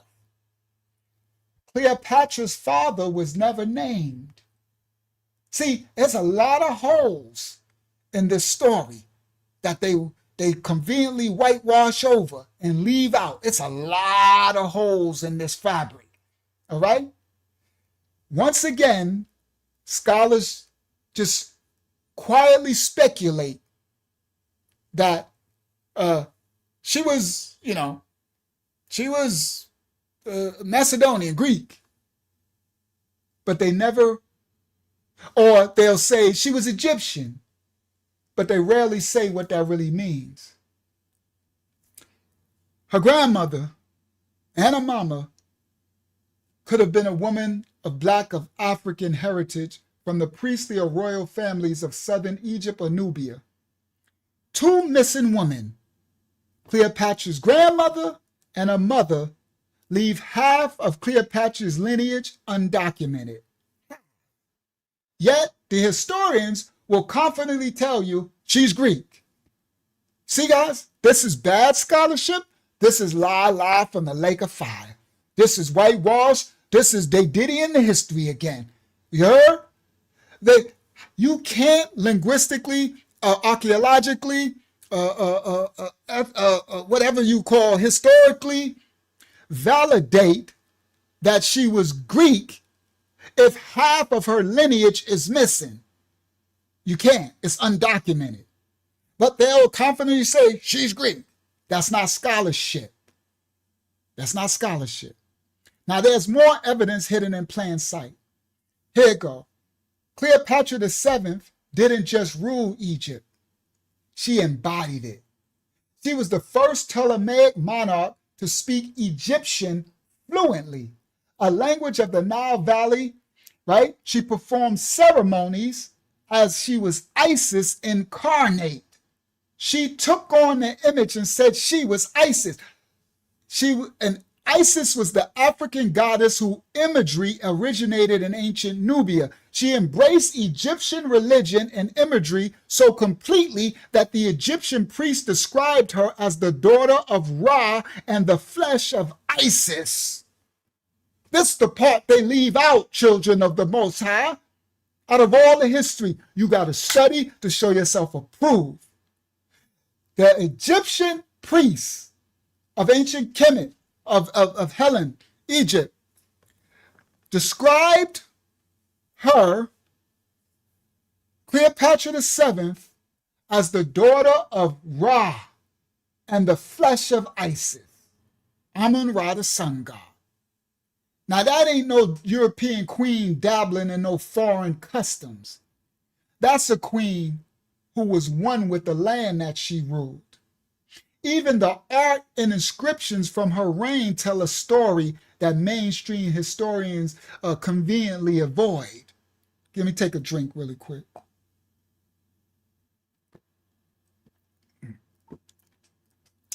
Woo! Woo! I needed that. Praise the Most High for the water. Give me one more, guy.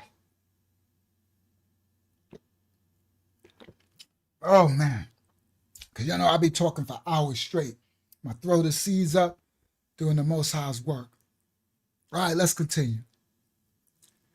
Now, they leave her lineage undocumented.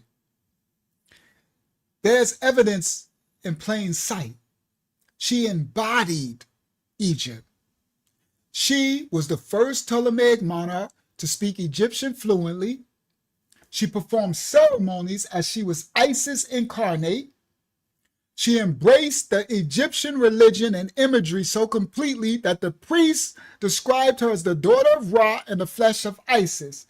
Now, that's a queen who was one with the land she ruled. Even the art inscriptions from her reign tell a mainstream story that the historians conveniently avoid.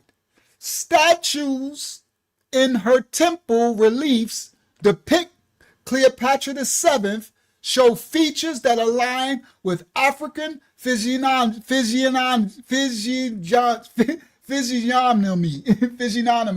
sorry, these words, right?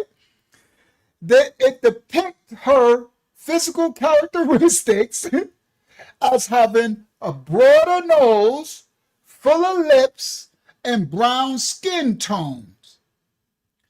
The earlier coins that were minted of her during her rule never show a pale-skinned woman with straight European features. They actually show a queen with coiled hair and distinctly African facial structure. The Roman writers knew this. That's why they leaned so heavily into disrespecting and othering Cleopatra. Okay? When they did their smear campaign, Octavian, who later became Emperor Augustus, called her a barbarian, a foreign temptress, a savage queen in his speeches to rally the Roman support. He would have never had to call a white Macedonian these terms to other her. Cassius described her as exotic and alien to the Roman world. This is historical facts now I'm speaking, okay? This is how they described her, exotic and alien to the Roman world. Even Plutarch, decades after her death, he framed her beauty as something beyond Roman standards. See, it's written in the details as they're doing this whitewashing. They weren't fighting a familiar face from Greece. They were fighting a black African queen. Now, she was mixed, but she was identifying with that melanin. All right? Now, they were fighting a African woman. And this is where the Greek Cleopatra, that myth starts to look ridiculous when you really break it down.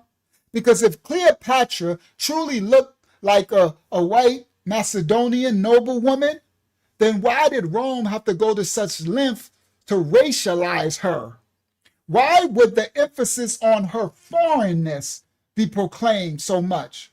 Why would the obsession with painting her as a barbarian, as a threat to Roman purity? See, the answer is simple. Because she didn't look like them. Because she wasn't one of their image. They knew who they were fighting, and they feared what she represented. Not just a powerful Macedonian queen, but the continuation of the ancient African royal tradition, the bloodline that stretched back millennia. See, the myth of the white Cleopatra didn't start in her lifetime. It started after her enemies were killed. Her legacy in Rome was ground zero for the rewriting. It wasn't going on when she was alive. When Octavian defeated Cleopatra and Mark Antony, when they committed suicide, he didn't just conquer Egypt, he conquered its story. He couldn't allow the Roman public to see Cleopatra as a brilliant, legitimate queen that will make his war look unjust. So he launched one of the first great smear campaigns in history. That's probably where they get that from in politics. Cleopatra became the queen, the foreign seductress, the witch, the barbarian, the savage. Rome flooded the world with imagery of this dangerous, exotic woman who bewitched the noble white Romans with her charm. See, once you read through the lines, this is all black everything, because ain't nothing changed. It's the same tactics they always do. That's how you know to exegete script and text and history. that smear campaign, it stuck over time because the victors rewrite the history. And the details of Cleopatra's life started to be buried under layers of Roman propaganda. Her ethnicity was rewritten. Her brilliance was minimized, and all of her African alliances, they erased it. You're very welcome. You're very welcome, children of Yah. Because we got to teach this. Come on, Dava Yah. We got to teach this. The truth. Yah is unveiling the truth history. Now, they erased all of it. Okay? They flooded the world with imagery of this witch. Okay? They buried the details of her life under this propaganda. Her ethnicity was rewritten, her brilliance minimized, and all of her Nubian and Kushite alliances erased. Plutarch's life of Mark Antony, was written nearly 100 years after Cleopatra VII's death, and it helped cement this caricature, Plutarch's writing of Mark Antony. Later, the Roman writers, eager to glorify the Roman Empire's victory, followed suit. They downplayed all of her African alliances. They ignored her linguistic and cultural fluency and portrayed her as a European woman who just happened to rule Egypt. See, the erasure didn't stop there. We fast forward to the 19th and early 20th centuries, and these new European historians were rewriting ancient history to justify their slavery, what they call colonialism. Same stuff. So they took a powerful black African queen, Cleopatra VII, who outsmarted all of Rome, who didn't fit the story and the narrative that they were trying to tell. So they doubled down on their lies, and they took the museums and repainted the statues with lighter skin tones. They took the textbooks and they emphasized Greekness over the Ptolemies while ignoring the centuries of her African integration. The fact that she embodied Isis, she was the queen. The fact that she spoke Egyptian, right? They took the academic papers and declared Cleopatra as European on the flimsiest of assumptions with no evidence at all. And Hollywood came and put a nail in the coffin. Pensilola, Hollywood finished the job. In 1963, they came out with a film called Cleopatra. And that, for the modern times, that was it. When they came out with that film, Cleopatra, with Elizabeth Taylor, the image of a white Cleopatra, they cemented that into the global imagination. When they casted Elizabeth Taylor as the queen, she was a woman of British descent. A woman of white British descent became the face of one of Africa's most iconic monarchs. And that casting was not an accident. It was the culmination of centuries of narrative control, of rewriting. If they could make you picture Cleopatra as white, then they could make you picture ancient Egypt as Europe, just like they're trying to make it all white now. Those serpents who trying to do it. Shout out to the righteous white brothers and sisters who speak truth to power. And if they could make you picture ancient Egypt as being white European, then they could erase all of Africa's central role in the world story. See, but the receipts don't never disappear. The Most High ain't gonna never let them disappear. The receipts ain't disappeared, they're just buried. You got coins buried. You got temple mounds, you got reliefs, you heard? Temple inscriptions. You got historical accounts that still exist that contradict the whitewashed version. Strabo, a Greek historian who visited Egypt in Cleopatra's time, he described the land as filled with dark-skinned peoples. See, Roman poets, they mocked Mark Antony. Know why they did? They mocked him for kneeling with the dark-skinned peoples. Mark Antony was what they call him, a Igor lover. He was with the swirl. So the Roman poets mocked him for kneeling to the black queen of the Nile. Okay? Yeah, that part. Early Christian theologians, they wrote of Egypt as the land of Ethiopians. Okay? The early ones. I think that's Arianism. That's when we'll get there later. When we get to Christianity, that's when they start doing this Nicene Creed and crap. The early ones, Arianism and them. Oh yeah, they told the truth. That's why the Roman emperor, what's the name, told the truth. When he said all Serapists, they ain't nothing but, yeah. The early ones, yeah, some of them tell the truth. All right? Now, early, they depicted Egypt as the land of the blacks. None of this ancient history fits this whited out fantasy that they pushing today. Even modern science is now starting to challenge these lies.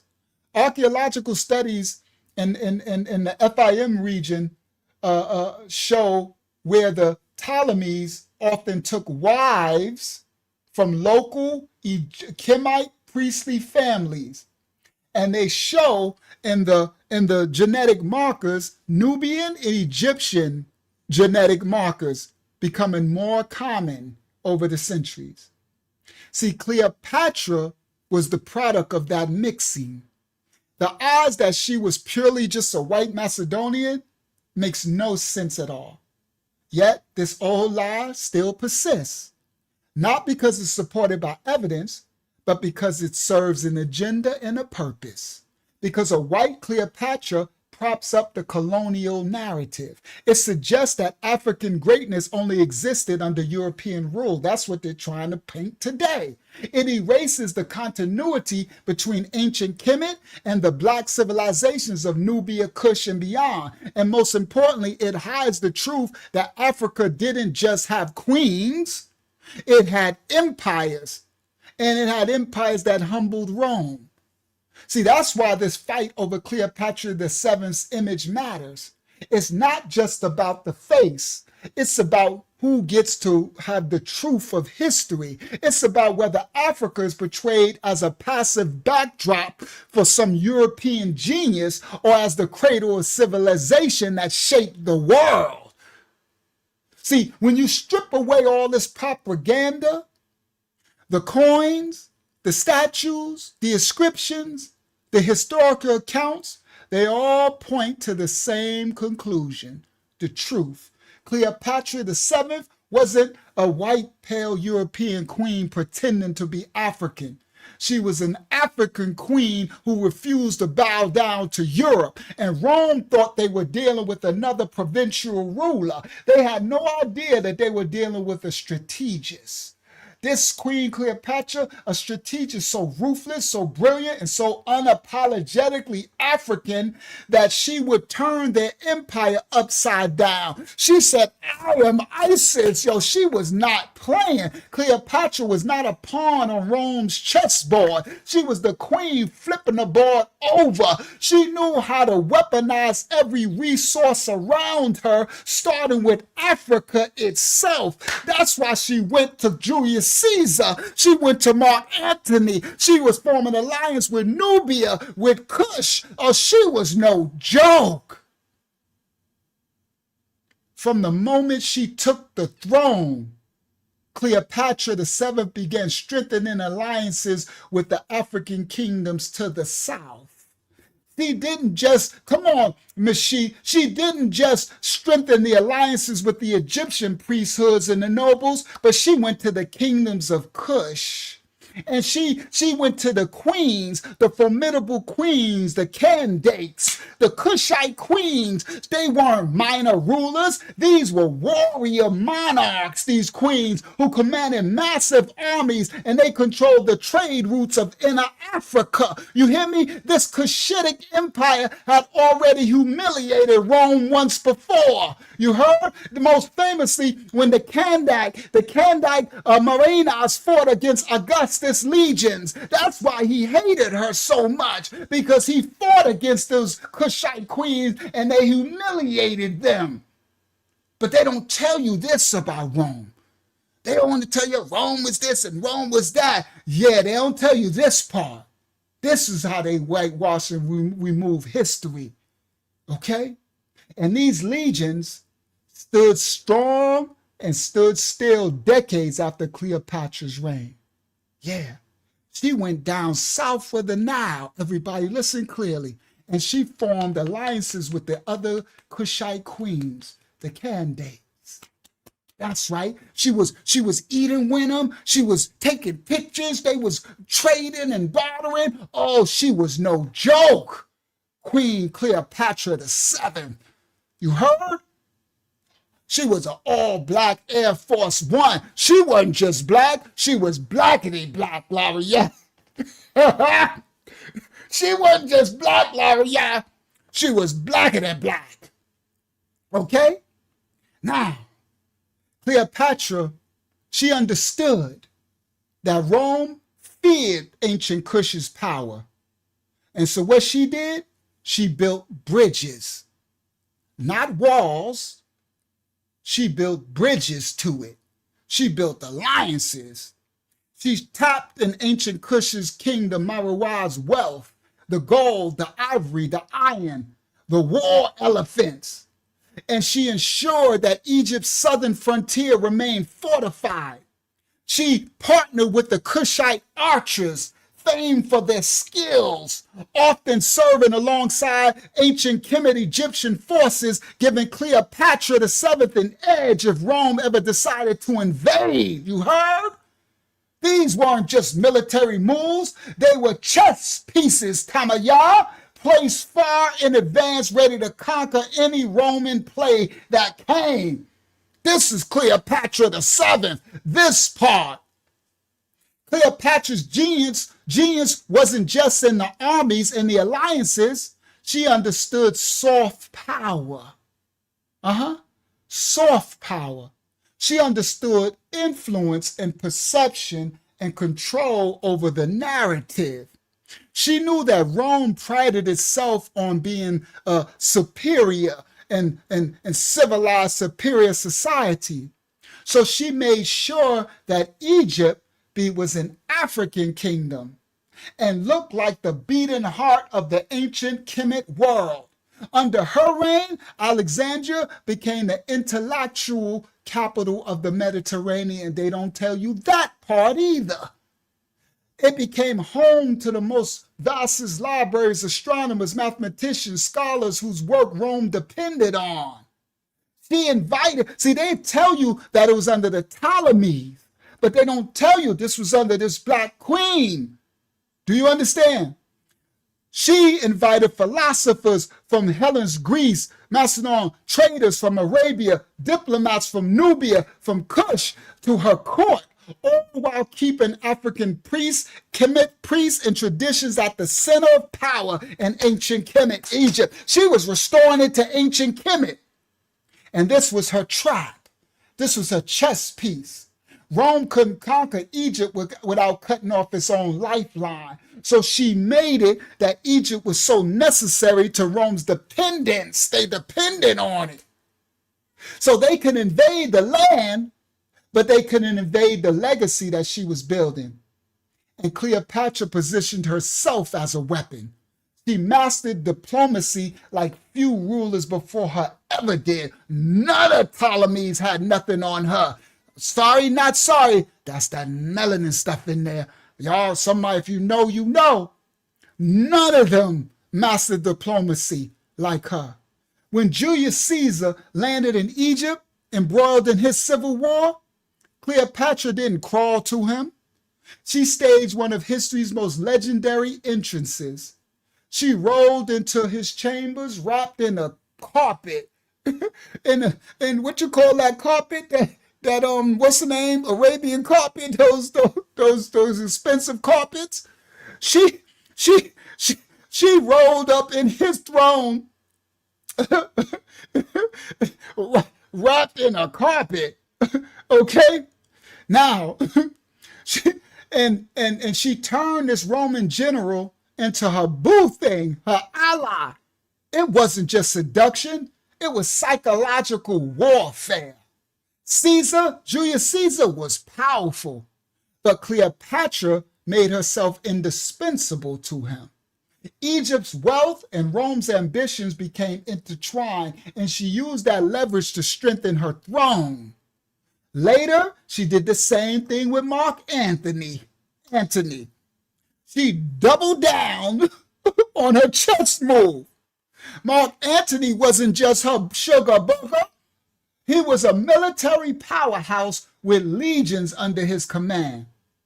Cleopatra secured alliances, and she bore children that linked her bloodline now to Roman power. Oh, she was nothing to play with. That's why Octavius had to smear. He had to stop all that. Stop that lineage.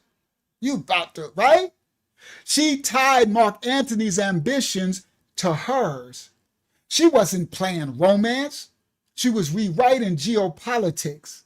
And make no mistakes, these weren't desperate moves from a desperate queen. They were calculated power plays from someone who knew that empires rise and fall, but Africa always endures. Cleopatra was using Rome's arrogance against them, making them believe that they were using her when in reality they were moving exactly how she wanted. When I move, you move. Just like that. Cleopatra was the I move, you move. All right? Rome saw her as dangerous, not because she was beautiful and exotic, but because she was so effective as what she was doing. She wasn't supposed to negotiate on equal terms the way she was. She wasn't supposed to turn these generals into allies and kingdoms into networks. She wasn't supposed to wield Africa's power with such precision, but yet she did. And it terrified the Romans, because every time Rome thought they had cornered her, she reminded them that Africa was not no one's colony. Cleopatra's defiance wasn't just about survival, it was about sovereignty. She refused to let Egypt become another trophy in Rome's collection, and she used every weapon, cultural, political, and psychological, to resist. One of her most underrated weapons was narrative. Cleopatra VII knew Rome thrived not just on military might, but on storytelling. Everybody listen. On storytelling, okay? Now, she knew that narrative was a strong political weapon, one of her most underrated weapons. She knew that Rome did not just thrive on military might, but being on those who tell the story. Rome didn't just conquer territories. Whenever it conquered territories, it rewrote their histories. That's why they named everybody. The Hellenists, they named them Greeks. The followers of the way, they named them Christians at Antioch. The followers of the good one, Seppus Christos, they named them Christians. So they wouldn't just conquer you, they named you a slur, and then they rewrote your history in their likeness. So Cleopatra weaponized the story before Rome could.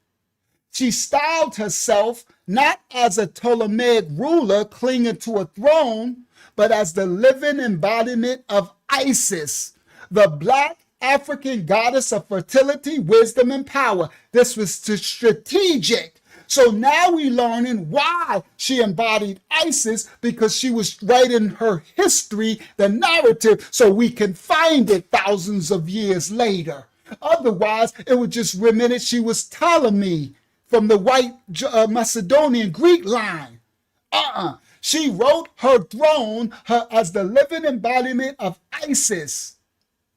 Through temple inscriptions, she had them write it. Through festivals, she had them celebrate it. Through public rituals, she had them worship it. She infused her rule with divine legitimacy that Rome could never erase totally and never replicate. This wasn't theater, it was strategy. In a world where divine kingship mattered the most, Cleopatra wasn't just a queen. She made herself a sacred authority in the flesh. She became Isis, the incarnate. That made Rome's job harder to rewrite her. They weren't fighting against a rebel monarch. They were fighting against a living goddess now, Isis embodiment, whose rule was woven into the spiritual DNA of the whole Nile Valley. So she made herself a living god. Crazy work.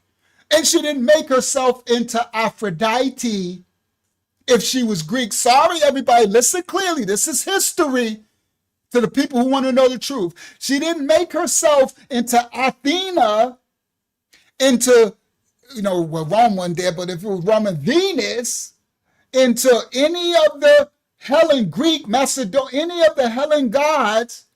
She made herself into Isis. This part. She was writing herself, her own history. A living goddess who would rule was woven into the spiritual DNA of the Nile Valley. She rewrote the geopolitical map. Cleopatra strengthened Egypt's economy by expanding their trade deep into Africa, linking Alexandria to Kush, Meroe, to Axum, all through the Sudan, into trade, into Ethiopia, and trade networks stretching toward the heart of the African continent. She traded in African gold, spices, and ivory. It flowed all through the ancient Alexandrian Egyptian ports, making her kingdom wealthier and more essential to all the Mediterranean trade than ever before. Rome could not ignore her, but they also couldn't control her. And here's what really stung. Here's what really put a stinger in their backside. Cleopatra the Seventh, she didn't treat Rome as a superior power.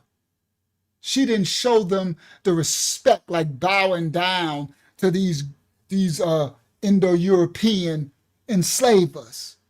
Nah. This would really put a banana up their tailpipe. She ain't treat them as a superior power.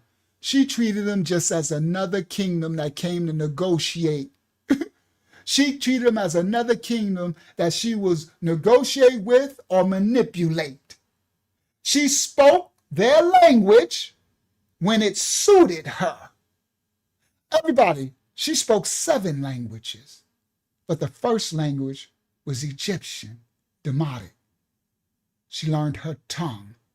Listen clearly. She spoke Koine Greek. She spoke whatever, Latin. She spoke their language when it suited her. She played their politics better than their senators, but she never bowed down to them. Even as Rome grew stronger, Cleopatra refused to let Egypt become a client state of Rome.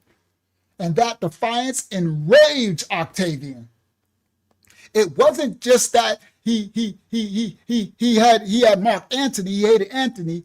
It wasn't that she married Antony, she had Antony, but it was that she refused to accept Roman supremacy. White supremacy, sorry, not sorry. She stood as proof that an African monarch could match and even outmaneuver the world's most powerful empire, the Roman Empire. And that was a message that Rome could not allow to spread. That's why their propaganda smear campaign became so vicious against her. Cleopatra wasn't just painted as a foreigner, she was painted as a threat to Roman order itself. Octavian called her Regina Meretrix, the queen devil, basically. Every insult that could be imagined was dripped with fear because Rome wasn't fighting a caricature. They were fighting the embodiment of the African continent's strength, a black queen backed by the wealth of the Nile River, the armies of Africa, and the power of a legacy older than Rome itself. She had all the Cushitic Empire. Everything was behind her. And even when Rome finally defeated her, it wasn't a clean victory. They didn't drag Cleopatra through the streets of Rome like they wanted to in chains, like they did with the other rulers. They didn't diddy her and desecrate her anus and maraud her through the streets. Nah, she chose her own ending on her own terms.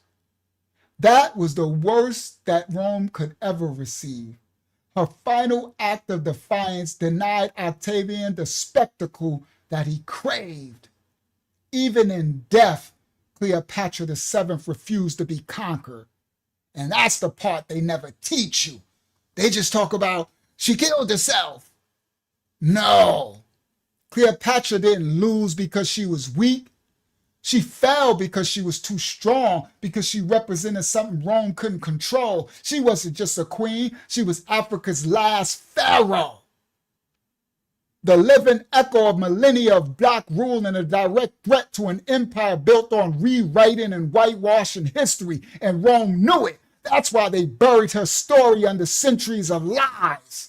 That's why they repainted her skin. That's why in textbooks they replaced her features. They replaced her in statues, because if the world knew who Cleopatra really was, if they saw her as Africa's queen and not Europe's fantasy, it would blow a hole through everything we've been taught about power, empire, and history itself. This is the truth. The truth is this. Cleopatra didn't need to look west for power, because she already had it. She didn't need validation from no Romans or no Hellenes. Rome needed validation from her. And long after their empire crumbled, her name still echoes across millennia. They still talking about Cleopatra VII. This part, Jacob Castro, not as their subject, but as their equal. Rome was terrified of Cleopatra, not just of her armies, not just of her alliances, but of what she represented. Because if the world saw her for who she truly was, an African queen commanding wealth, intellect, and influence greater than any Roman senator, it would crack the myth of Roman superiority wide open. So Rome did what empires always do when they scaredy pants. When they're afraid, you know what they do? They rewrite the story. So after Octavian defeated Mark Antony and Cleopatra at Actium in 31 BCE, he didn't just conquer Egypt, he conquered the narrative. Octavian became Emperor Augustus, and he understood something very powerful. If you control the story, then you control how history remembers your enemies. So he immediately is scary SpongeBob pants. So he launched a propaganda smear campaign that would echo till today, thousands of years for millennia. Roman poets and historians were his weapons. They flooded the empire with images of Cleopatra as a monster, as a devil, as a savage, as a scheming seductress who bewitched these normal, white, righteous Romans and nearly brought down the Roman Empire. Horace called her a deadly queen who plotted the ruin of Rome. Virgil described her as a foul disease. Propertius mocked Antony for becoming a slave to this foreign black queen, a slave to this queen. The message was clear. Cleopatra wasn't a sovereign ruler defending her kingdom. She was a dangerous temptress, corrupting the noble men with her foreign charms. But look closely at those words, children of the Most High. The word foreign, the word barbarian, the word disease, the word savage. They weren't just political insults. Those are racial slurs. Don't they sound familiar? See, that's how you exegete history. That's how you get to the truth. See, it's in between the lines. It's in the details. The devil's in the details. Okay? Yeah. See, these racial slurs, foreign, barbarian, savage, disease. They ain't political insults, racial slurs, and they were Rome's way of telling its citizens she ain't like us. She's not one of us. She's one of the others. She's from that other world, the darkies, the ones that we conquer, the ones that we hate. Cleopatra wasn't just being villainized, she was being racialized.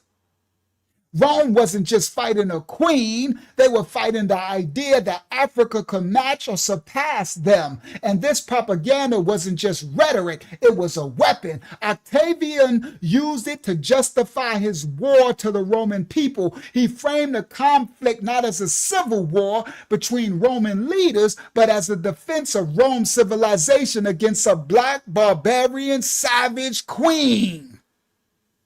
And he needed Romans to see Cleopatra not as Mark Antony's political ally, a Macedonian white queen, but as an existential threat to their race. A foreign woman pulling strings behind the scenes. And over millennia, it worked. By the time Cleopatra died, her image in Roman eyes was starting to be irreparably strained and stained. By the time she's gone, she would not be remembered as a scholar who spoke 9 languages or as a strategist who rebuilt Egypt's economy. She wouldn't be remembered as the ruler who defied Rome longer than any other African monarch ever. She would be remembered as a witch, as a temptress, as a foreign invader, as a barbarian, as a savage. Everything that Octavian needed her to be to justify his conquest. But Rome's rewriting didn't stop at propaganda. They also physically erased her legacy too.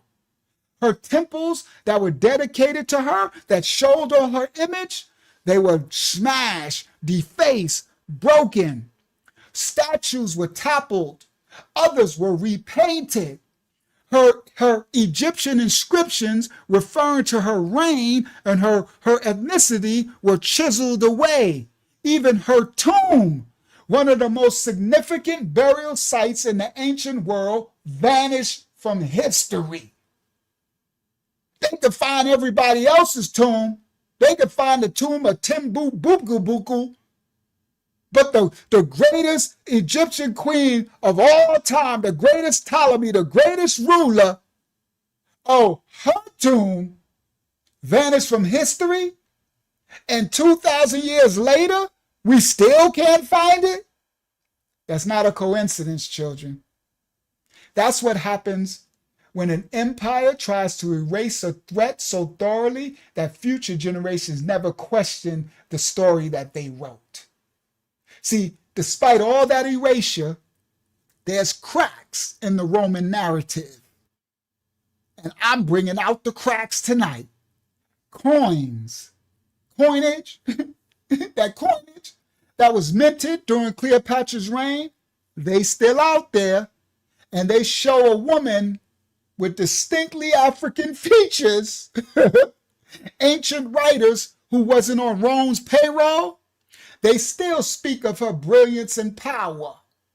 And archaeological evidence of her alliances with ancient Nubia, her devotion to all the African deity gods, and her use of Egyptian language and law still speak louder than any of Rome's lies.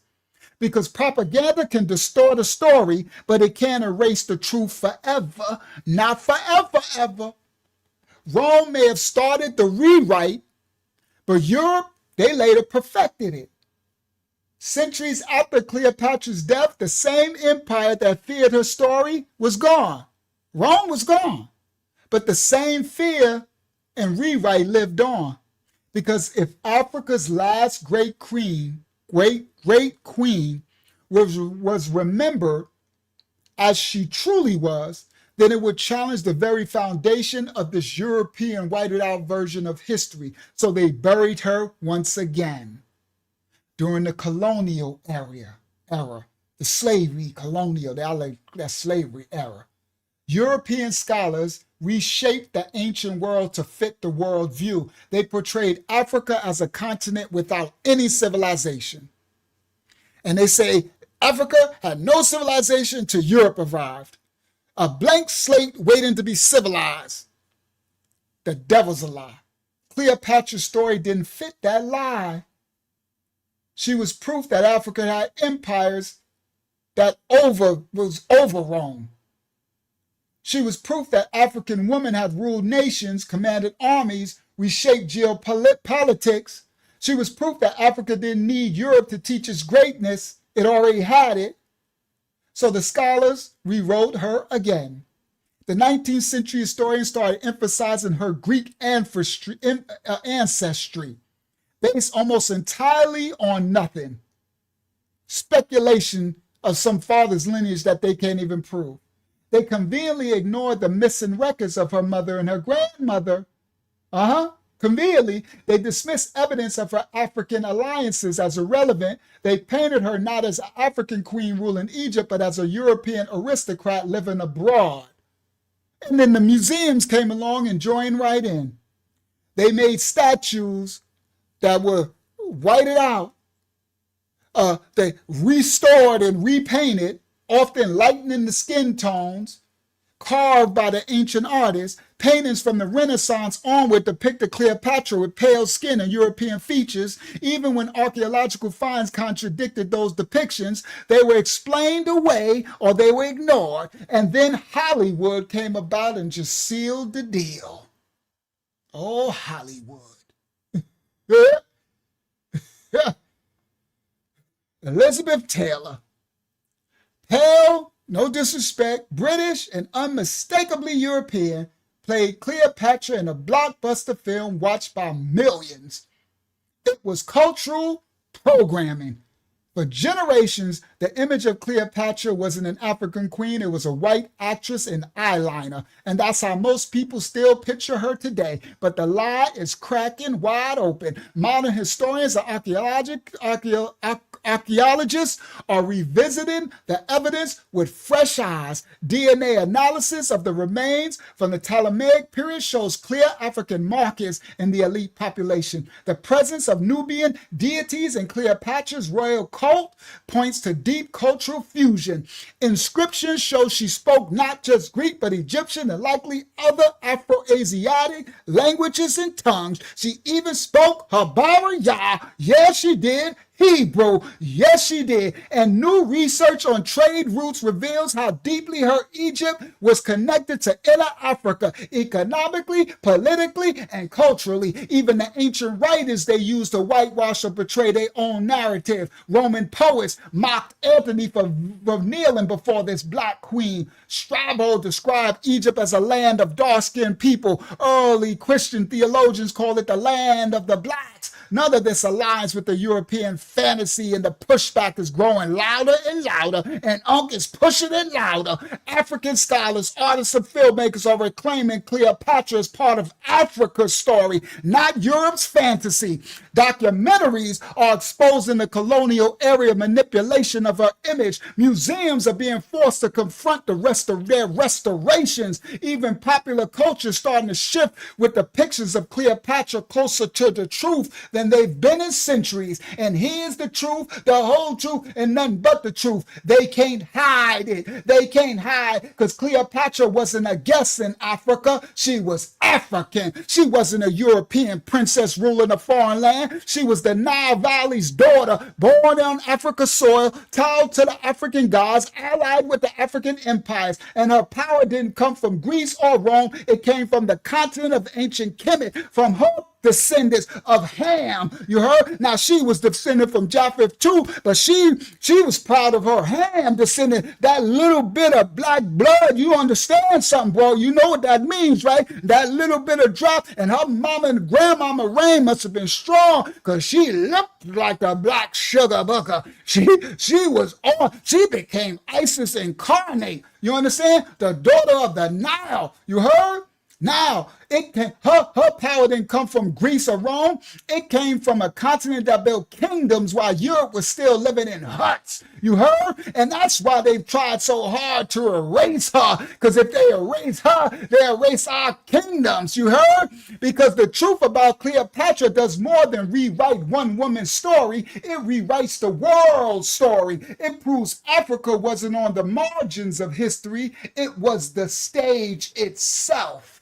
For centuries, historians could dismiss physical evidence by calling it ambiguous, but science is making that harder and harder year by year, and gonna make it even harder with Most High giving me this intellectual prowess to do historical history and re-exegete and exegete the facts. You heard?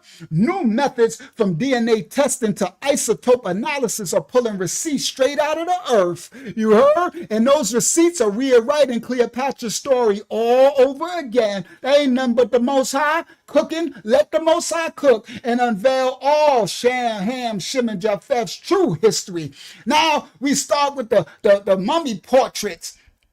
Painted faces of people from Cleopatra's Egypt. Now they got the fire mummy. They finding these pictures and these portraits and these tombs, these drawings of people from her reign. These portraits created during the same period as her reign overwhelmingly show individuals with brown skin, curly, coiled hair, and African or mixed African features. These weren't slaves or foreigners. They were the elite class, the class that Cleopatra herself came from and ruled over, the Ptolemies. If the ruling class of her era looked like this, what is being proven now, why would Cleopatra be the lone exception? Archaeological studies of burial sites from the Ptolemaic period reveal the same truth. DNA analysis of remains found in the Farm Basin in southern Egypt shows clear sub-Saharan African markers, especially among the elite priestly families and classes, exactly the group of the Ptolemies married into. These findings make this purely Macedonian narrative statistically impossible. Impossible for this purely Macedonian. After nearly 300 years of intermarriage, Cleopatra's bloodline was almost certainly a fusion of Greek, Egyptian, and Nubian ancestry. And you know, once you mix that black blood in there, you understand?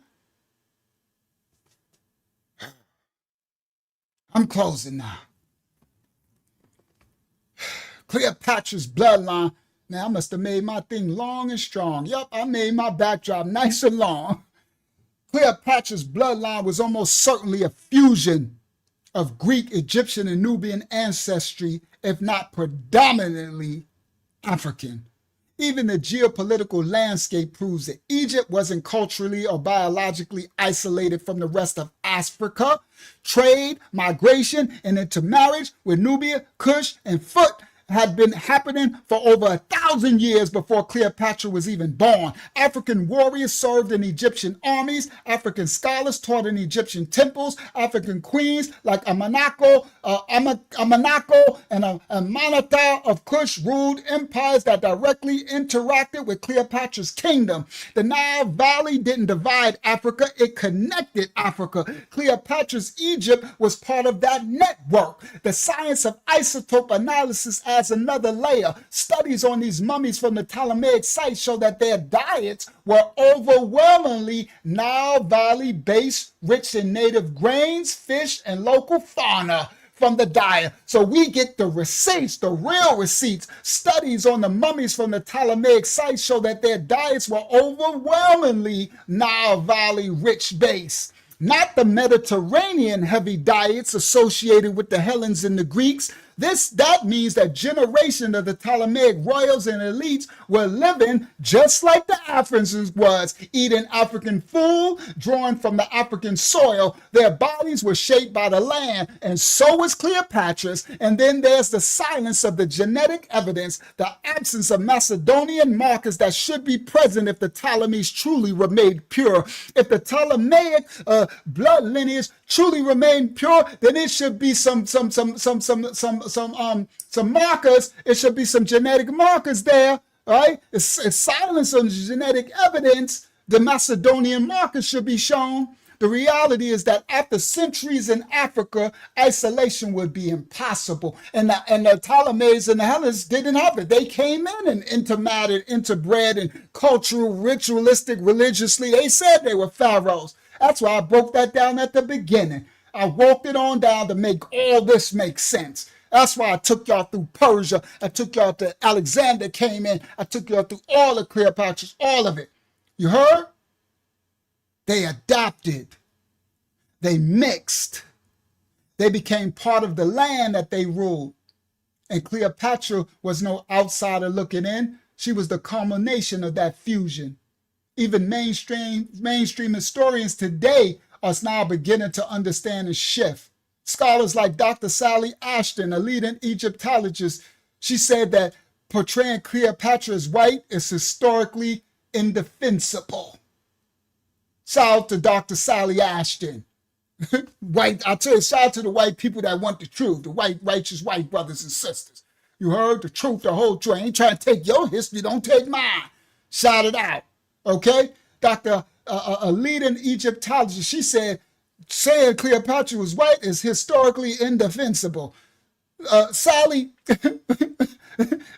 Ashton, Sister Sally said Cleopatra's maternal lineage was almost certainly African, and that the ancient sources themselves repeatedly emphasize her foreignness, foreign to Rome, not to Egypt. She said that single distinction changes everything. They called Cleopatra foreign because she was African, not because she was Greek. They mocked Antony for being enslaved by a black queen, not a European one. They fought not just a woman, but they fought a black woman. They fought an idea, the idea that Africa could produce leaders equal to or greater than Rome. Now science is catching up to what Rome tried to bury, but DNA, art, archaeology, and even ancient words are converging on one single truth. Cleopatra was not a white European queen that centuries of propaganda painted her to be. She was deeply, unmistakably African in blood, in culture, in language, in power. And that's why her image has been rewritten again and again. Because if they admit that Cleopatra was black African, they have to admit something bigger. That African wasn't on the sidelines of history. It was history. Here's the part they really don't want you to understand.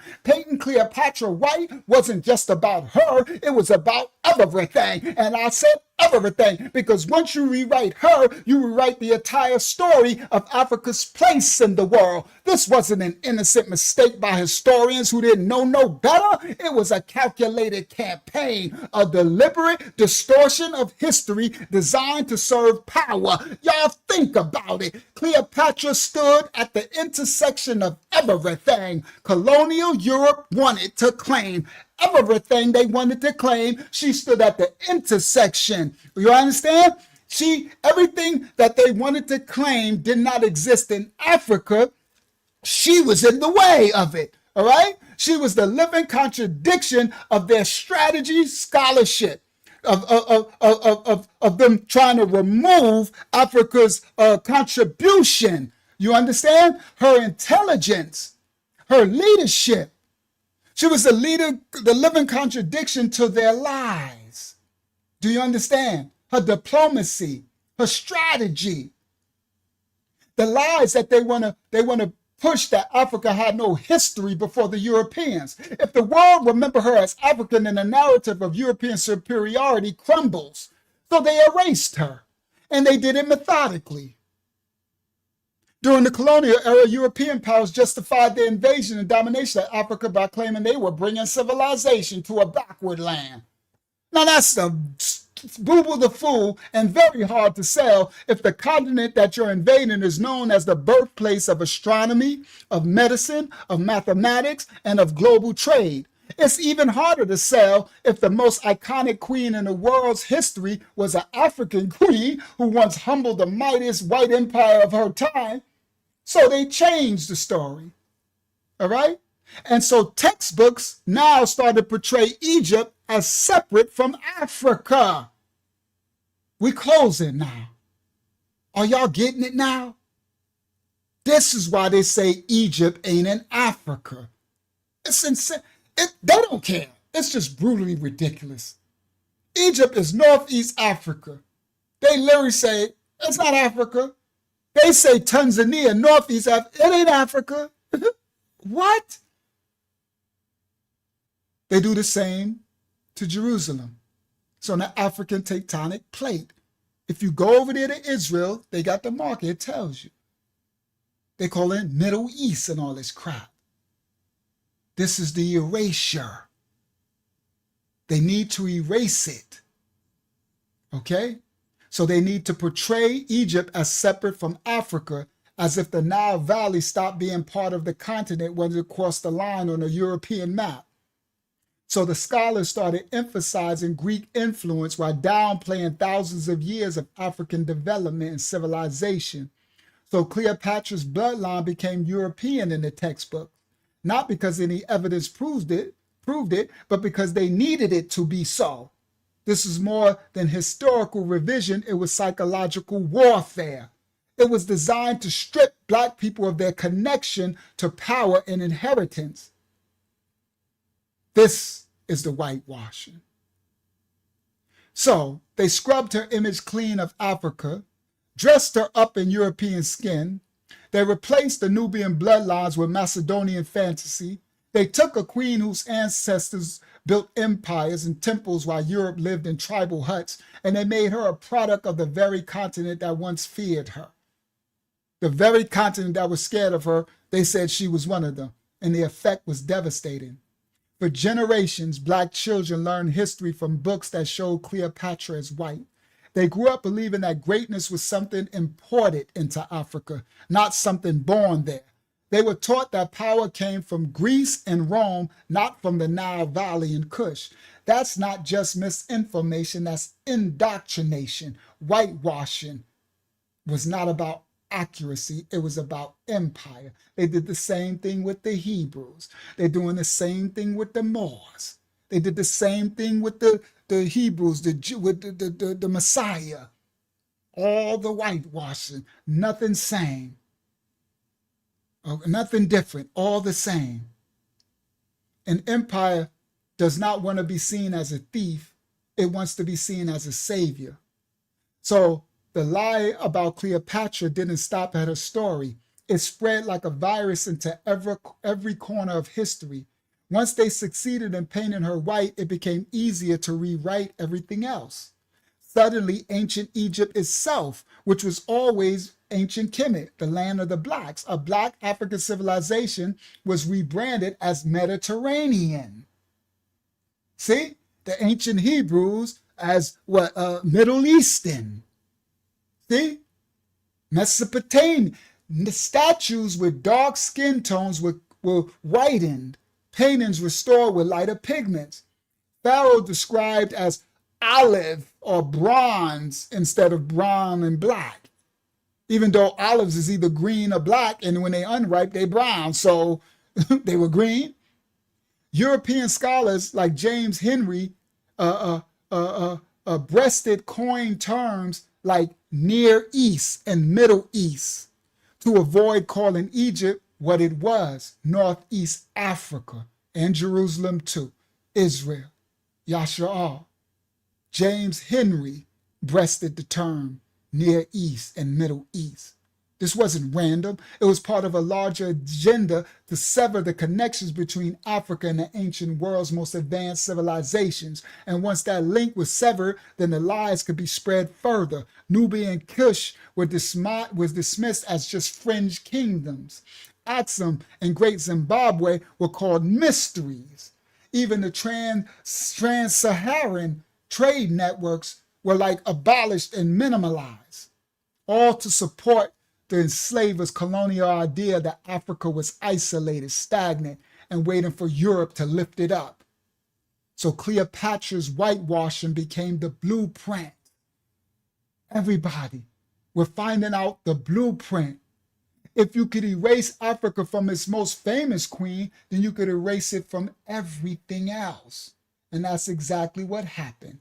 The European museums started to fill with African artifacts, labeled them as influenced by Mediterranean culture.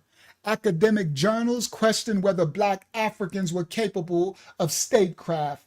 Even as they stood in front of the pyramids, built by black hands that nobody can replicate today. Films and books portrayed the ancient world with pale faces, white faces, and British accents, while the African origins of those empires were scrubbed from the narrative, and the damage wasn't just historical, it was psychological and political. The whitewashing of Cleopatra helped justify the transatlantic slave trade by painting Africa as a continent without kings or scholars. It helped legitimize colonialism by framing European presence as civilizing rather than plundering. And this Christian Roman ditty religion as missionary, as they come with a Bible in this hand and a gun to take, you see, the plunder. It fed centuries of racist ideology by teaching that genius, leadership, and empires were European traits, not African ones. But as I close, the most sinister effect of it all was how it disconnected so-called black people from their rightful inheritance. Because when you erase someone's past, you weaken their future. When you convince them that their ancestors were only slaves and not scholars, warriors, queens, kings, you chain their imagination before you ever chain their bodies. That's what the whitewashing of Cleopatra did. That's what they did when they took the shackles off our wrists and they put it on our brains, our mind. It wasn't just about changing one's face in history. It was about changing how billions of people saw themselves. It was about shifting the center of civilization from the Nile to the Tiber, from Africa to Europe, and making sure that it always stayed there. Yet the truth never stays hidden. The Most High won't allow it. The truth has a way of clawing itself back out. Every coin, every statue, every inscription, every hieroglyph, every tomb that they try to bury is rising from the earth, exposing the truth. Every new study, every re-examined artifact, every historian bold enough to challenge the whitewashed story is parting the smoke and revealing what's been hidden and hiding underneath for centuries. The truth will burn all their lies down. And after tonight's study, now you have the fullness of all the Cleopatras from 1 to 7. You understand what they was doing in Alexandria, the Ptolemies, with the ditties, what the Greeks was doing. You know Cleopatra the 7th now. You heard? Not as the European fantasy, but as the African queen who she truly was. Egypt reconnects to Nubia. Nubia connects to Kush. Kush connects to all the empires of West Africa. It's all Ham's kingdom. And suddenly, Ham's Africa isn't a footnote in someone else's story. It's the author of their story itself. Shem, we got our own story. They took ours too, the Hebrews. That's the real reason why they're lying. Not because they don't know the truth, but because they fear what would happen if we knew the truth. You heard? So us reclaiming Cleopatra's true lineage is not about arguing over a skin tone. It's about pulling back the curtain on a 2,000-year-old lie and rewriting this lie that the world and what was built on it. Rewriting the world that was built on this lie. Because when you strip away the lies and the propaganda and into the face of truth, Cleopatra now becomes more than a queen. She becomes a symbol that Africa was never waiting for Europe to bring no civilization. A symbol that African women weren't confined to just fields and servitude. They commanded armies, signed treaties, bent empires, fought. A symbol that Africa wasn't a backdrop to someone else's story. It was the stage the world actually stood on. When you reclaim the true Cleopatra, suddenly this whole narrative of Western civilization starts to look very different. Greece did not give birth to civilization. It was shaped by the original peoples. Our science, our trade, our cosmology, our mathematics, our textiles, our industries, our philosophy. Rome didn't civilize Africa. It built its empire on Africa's wealth and knowledge. Europe didn't discover Africa. Africa civilized Europe long before Europe had anything to teach. That's why Cleopatra matters, because her real story doesn't just challenge how we see her, it challenges how we see everything. Everything. I close out right here. I had a lot more, but I'm tired. I go on and on. All right? They got these kingdoms, boy. I was going to break down these queens. I had their names, these Nanzinga. They got a queen called Ninjazisa, the ninja queen of ancient Kush. I had so much more. My mouth is just tired. I'm going to close out. Okay? You know, it's about linking her throne to Mansa Musa's gold to the walls of the Benai kingdom. The manuscripts of Timbuktu, the resistance of Nzinga, the ninja, the resilience of the diaspora. Facts. But I digress. I got so much more. I'm sitting here looking at them. I'm like, dag, I'd have been here another half an hour. My mouth is tired. Praise the Most High. All right. Now we closing. Woo. So let me just close with my end out. We are not comfortable with the lies. They lie to us, but the lies are dying because the Most High is revealing the truth. And when the lies die, truth rises, history realigns, power redistributes, righteous pride returns. The children of kings and queens remember who they are. They start to civilize themselves. The roar that terrified Rome is rising through the streets. Again, it's rising in the classrooms where the truth is finally being taught. It's rising in the art that refuses the whitewash from the past. It rises in the voices of people like me that are saying, we are not your myths.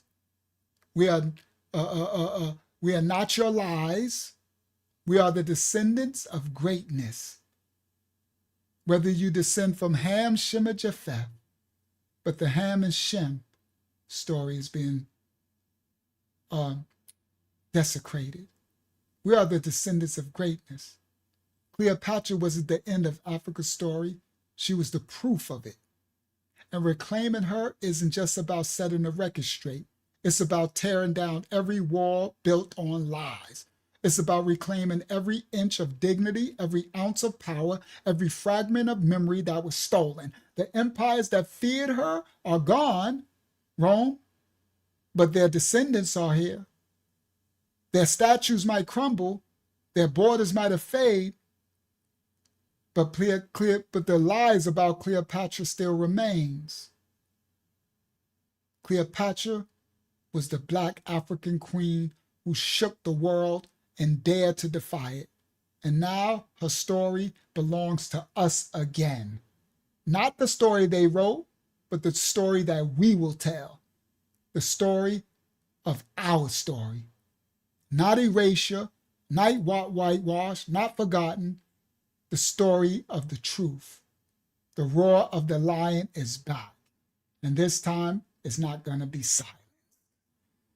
And that was our lesson of sex gods and stolen temples.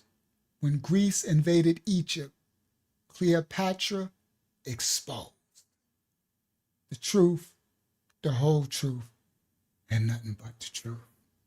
And I am tired. Woo! That was a mighty work.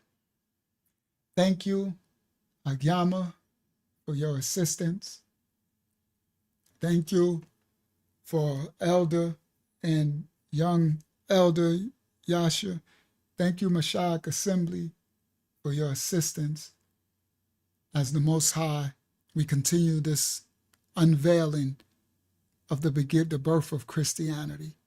It's crazy that all of this, we still get into the birth of Christianity. But the Most High has given us the complete history. And I know that y'all can appreciate it, because I appreciate it. I appreciate the Most High revealing the truth, the whole truth, and nothing but the truth. When Greece invaded Egypt. No, Diddy! No, no!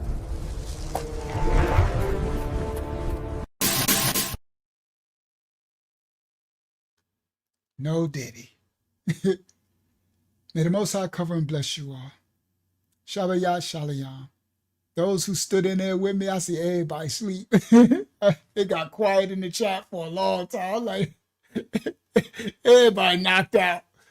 I'm like, yes, go forth and be the light, Anna Yah. Go forth and be the light. May the Most High cover and bless you all. Thank you, Yah. I did it again. I put in all that work. Praise Yah. Well, another time I'll go through the rest of my, because I had a whole nother probably like half an hour's worth of breaking down. But praise Yah, I got a stopping point. Now you can go get y'all some rest. Hagyama, you can get you some rest. Thank you for your assistance. May the Most High Shabbat Shalom. Y'all take this teachings and understanding, and the Most High got more to come. He's going to keep unveiling the truth, and we're going to learn the true history, the true story. And we need to, because the day of Yah is coming. It's getting close. We're in the end times, and they're trying to erase everything, and the Most High is revealing everything. That's what the manuscript said, right? At the end, all the books will be open, and the truth will be revealed. May the Most High cover and bless you all. Shabbat means the Most High's seventh day. Shalom means peace and blessings. Shabbat Shalom, peace and blessings of the Most High's seventh holy day to you all. From the house of Yah. We live again Wednesday about 9 p.m. May the Most High cover and bless you all. Shabbat Shalom all. He adds secures and hooks us tight. A gift from Yah, eternal life. He sent his son a sacrifice to show how much he loves us. You are loved, you are loved. You are loved, you are loved. You are loved, oh, you are loved. You are loved by Yahuwah. Praise Yah. Praise Yah. Hallelujah. Hallelujah. Bible study every Tuesday, 8 p.m. We're having a Zoom Bible study. I'm gonna put email me for the link. I'm a lion of the tribe of Judah.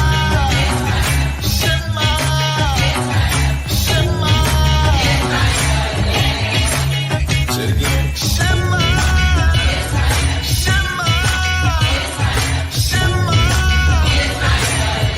You are the precious chosen people of the Most High.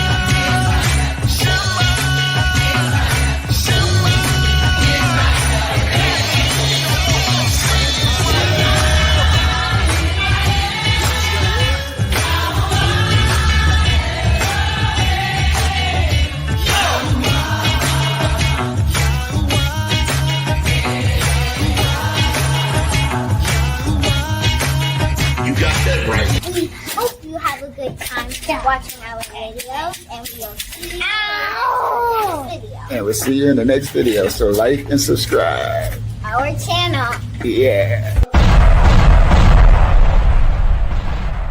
We are the true Hebrews. We are the true ones that fulfill Bible prophecy and scripture.